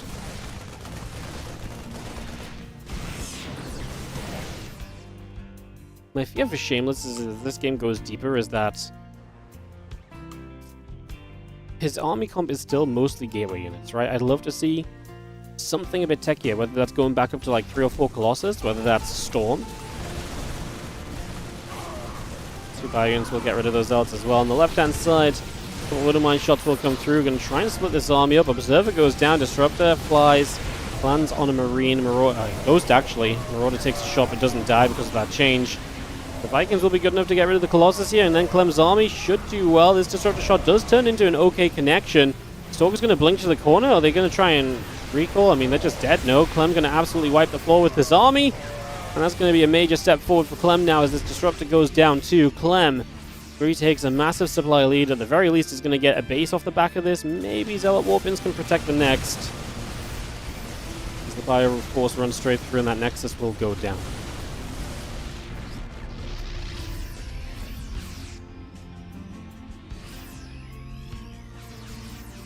Bio continues through. Zealots, Stalkers from Shameless moving about. Again, MindelVK, Marine, and Marauder all on the way in as well.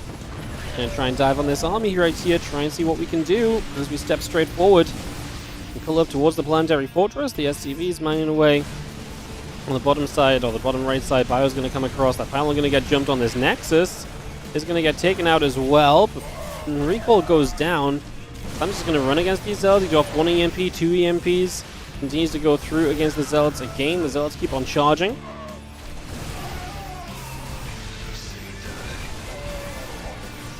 Zealots continue to come across. Bio continues to pull back here. I mean, the Zealot numbers are actually just doing very well. Clem supply is the one that's turning in the wrong direction again. As we get to that choke point, the Zealots now start to drop and Clem turns it around again. This game has had a lot of ups and downs. As the Bioforce kites back one more time, the few Zealots get jumped on. Scan about, just going to be seeing the orbital. Getting set up in the front, the Bio's still going to be there. MindelVK Marines are regathering.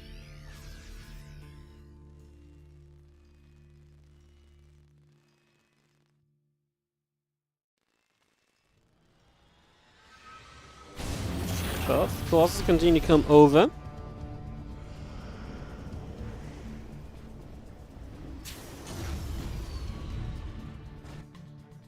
Again, Marine Marauder continue to come about. Yo, what's up, Primate? Thank you so much for the 33-month resub, as we are 27.5 minutes in this game.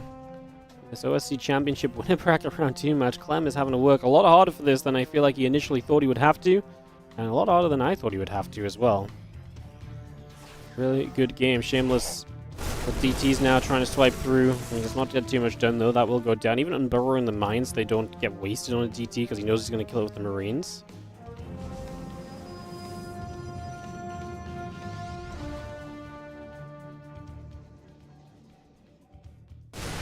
Fire comes across. Zealot gets picked off.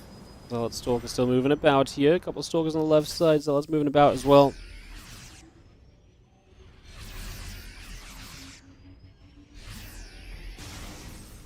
Yeah, resources lost 64 to 52k. Shameless has had a lot of fights into those plantaries, I think, have hurt him. Clem needs to realize these 4 Colossus are up. That could still be a big problem for Clem if he doesn't notice that, because, yeah, he needs more Vikings, basically. Otherwise, he's going to have a bad time.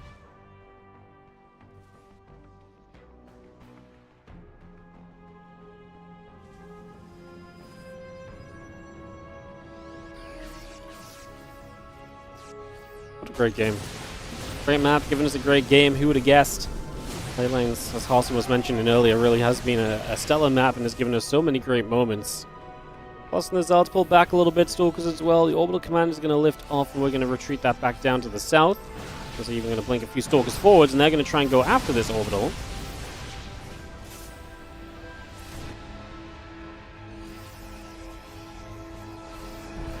Shameless is maxed. He's right to just go after external bases. Clem does not want to force the fight too soon. I honestly really think Clem could do with more Vikings. He's got 3 at the moment. Going to try and utilize the corner here, and I like that. Only summon part of his army. These few Marauders knows the rest is just going to be chasing but not catching up. So I like that. Just minimizing the MindelVK energy he's using, because he has had a lot of points in this match where he's ran out of MindelVK energy. 4 Vikings at a time is what Clem is producing into. Man, Clem is so poor. Only 30 SCVs in this game. Shameless is 1 fight away from winning a game here. No? He is 1 fight away from winning a map.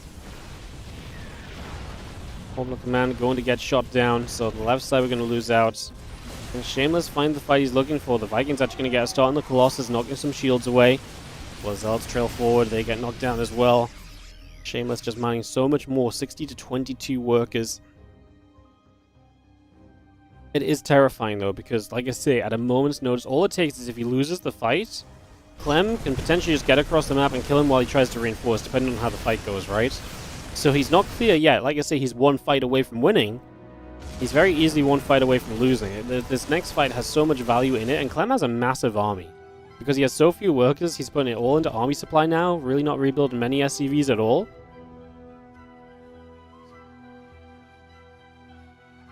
On the left-hand side, the couple of Zealots will charge forward. Marines and Marauders will take some damage.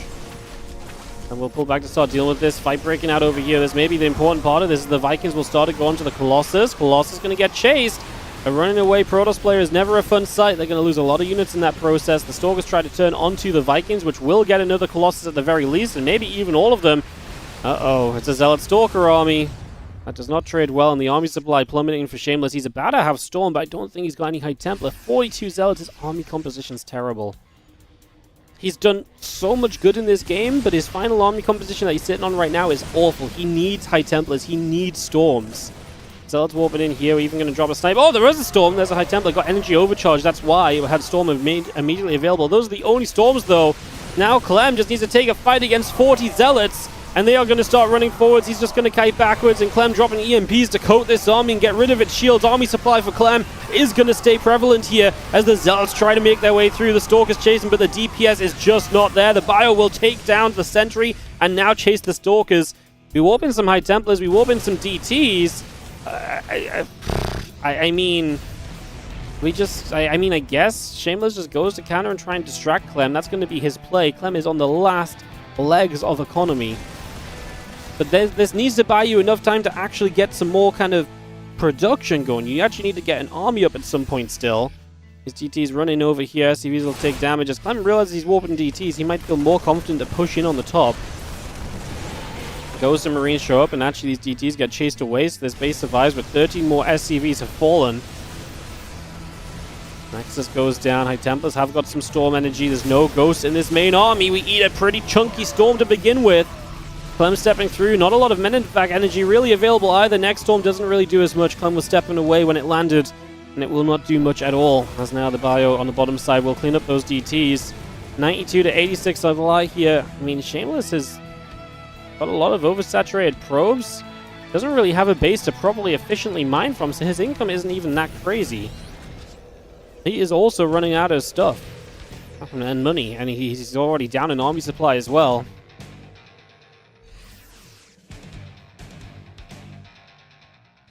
Step over the right sides are looking to get picked away at. Stalkers as well.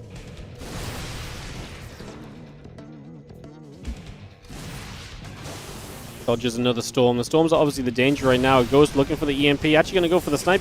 Gets feedbacked. Little High Templar's getting jumped on. I think that might have been the last storm as Clem's army. Okay, one more storm comes in. That might be the last one this time, as now the High Templars get chased. They're going to fall. We try and warp in Zels, but Clem has too much. GG gets called, and Clem does win game number 2 in an absolutely ridiculous scenario. 33 minutes for Clem to take a map off Shameless. That was a really ridiculous game. That was a really genuinely just ridiculous game. Damn. Alright, we're going to go to map 3, Gresvan, in a moment. I'm just going to BLB to the bathroom real quickly, guys. I'll be back in a sec. We have to run ads anyways, because that was a long game, so we'll be right back as Clem looks to close out. In just a few moments, we'll be RB.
Alright guys, thank you for the patience as we get into Gresvan for Game 3 of this Clem and Shameless matchup.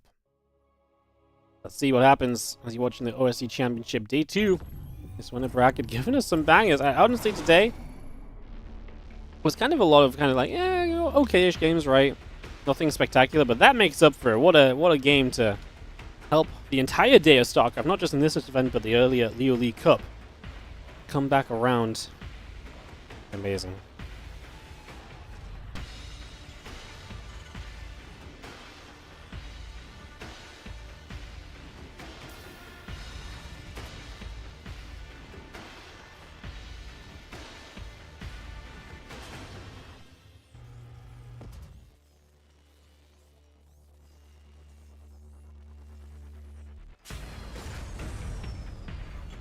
Alright, so game number 3, Clem and Shameless go into Gresvan. And Shameless. I mean, honestly, if Shameless was going to take a map, I feel like that was his opportunity already. But maybe perhaps we can keep asking a little bit as the probe comes across the map. Refinery's on the way, Rack's on the way. Gateway building up. Assimilator coming through. It gets settled here in Presvan for game number 3. So yeah, we get this on the way. Could be our last game of the day. That's been still a bit of a faster day. That 33-minute game definitely helps us lengthen it out, but still, like I say, moving along a lot more quickly than what we were kind of expecting these events to be as of late. Let's just have ourselves the probe, the SCV, moving around a little bit. Reaper in the orbital coming online. And yeah, Nexus and the Cybercore coming through, the assimilator coming up.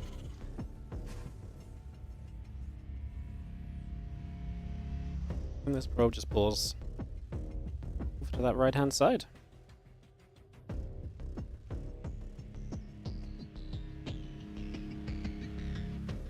That's really a pretty excellent game too, man. I do think Clem maybe gave Shameless the chance, because I do think Clem could have probably ended it early, but then Shameless got away with those upgrades. He got away with that advantage, and he was able to play it into a lot of very possible moments.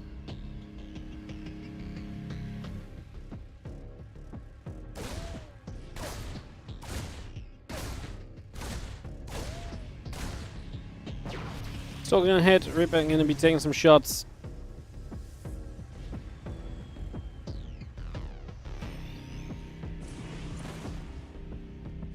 Reaper hops up, again the starport coming through, the tech lab coming over, CC, Marines building as well, the Twilight Council building from Shameless.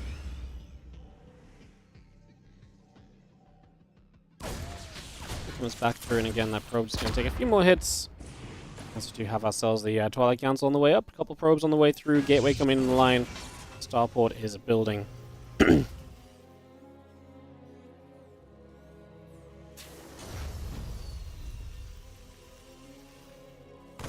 Hallucination obviously can get the scout. We do have a MindelVK plus a Cyclone in production currently. Marines get back over, Hallucination goes down. Cyclone joins together here, again a few Marines join together. MindelVK still building. Siege Tank is going to rally across, and the CC lifts off and moves to the natural the next few moments. The CC will float on down here. The SCV going to mine some minerals. Again, the blink is on the way out. The warp gate is about to finish. A couple of additional gateways coming online.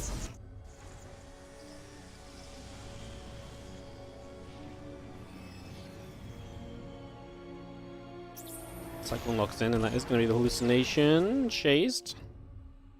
Marines still heading down that bottom right side. Again, Viking, Siege Tank, Marines building over.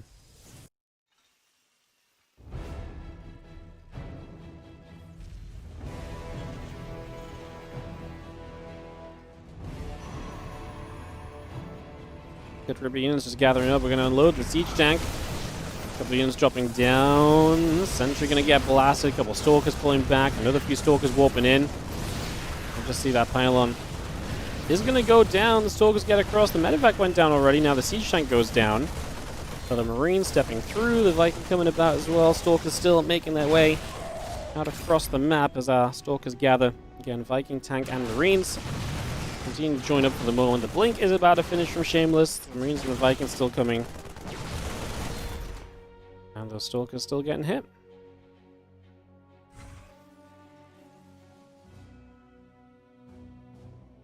Okay, that's already a set of trays that's going to be an interesting one, because you lose a lot of Stalkers, but you do get rid of a MindelVK and a Siege Tank.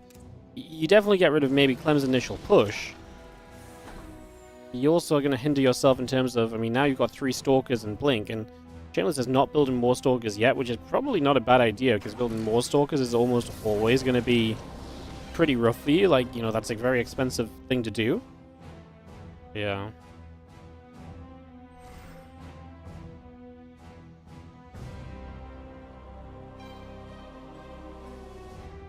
Marines Tank's coming over, just going to see the Stalkers on the left side, so we warped in a few more, going to try and pressure, but he's missing Clem's army through the center.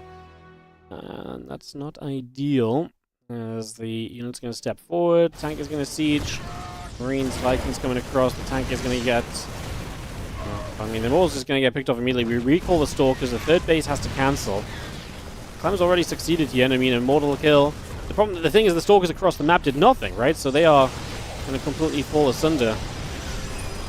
Observer goes down, or the probe goes down. The Stalker's still gathering. Gateways are still taking damage. A couple more tank shots are firing through. Warp Gate 1 goes down. Warp Gate 2 taking damage. Other Stalkers taking a few more shots. Tanks are good connections there. This is what Clem 82 to Shameless' 74 supply right now. The Clem is in a good spot, knocking down pylons. At this point, he's already done enough. He's on his way to Sim Combat Shield. He's going to try and push further forward. 3 siege tanks in total. And that's going to be very scary for the Robo facility, which might just be the straight-up target right now. Do you go for the Robo? He's hitting the battery. He's just letting his Marines kind of hit whatever. That means this Immortal will spawn. As the Stalkers blink up to protect the Immortal as it spawns. The tank shots firing onto the Stalkers, though, and Shameless is going to all fall apart. And that was a fairy tale of a game, too. That was almost at the perfect happy ending for Shameless. Unfortunately, it's going to be a 3-0 for Clem, because at this point, Shameless has lost too much. The Immortal goes down, the Zards die. And this is going to be GG. Clem 3, Shameless 0. GG. Well, you know what? Let's just be happy we had the game 2. Even if it didn't go the way of Shameless, even if we don't get a game 4. Let's just be happy we had game 2, because it's a great game of StarCraft 2, and sometimes just take those. I has Burrito, thank you so much for the 37-month resub. Welcome back, and appreciate the support. If you guys enjoyed the stream today, do the usual. Follow, like, subscribe. Really does help us out. Subscribe on YouTube if you're watching on YouTube. Like and follow as well. Not really much else to say, guys. Thank you to OSC for having us once again. We're going to be back tomorrow with more OSC Championship following the Leo League Cup once more. So same schedule tomorrow as it was today. I don't know which matches we're casting yet tomorrow, but either we're going to be doing more of the winner bracket, which is stacked, or we're going to be dropping down to the lower bracket, which I think is a lot of fun. So whichever we go for, I think we're going to have some fun times. So thank you so much for watching. Check out OSC. Do not forget to support their Indiegogo page for the 12th annual OSC Championship. If you can put any support in on the OSC Championship Indiegogo page, please do. That is available with the ! OSC command in the Twitch chat. Sturmgott, thank you so much for the 35-month resub on the Prime as well. Appreciate it, dude. Thank you very much. And this is the Indiegogo page if you want to check that out and support and try and help to continue the OSC Championship happening year after year. And this one is specifically to help raise the prize money of the current event. So if you're enjoying the games, you want to see the players get more of the prize money, you can check out that Indiegogo page. Alright guys, thank you so much for supporting. You guys have a great rest of your day. I'm going to run some ads on the outro. We'll host someone up and spread that StarCraft love. I'll see you guys tomorrow for more Leo League Cup into OSC Championship, just as we did today. See you guys there. Bye.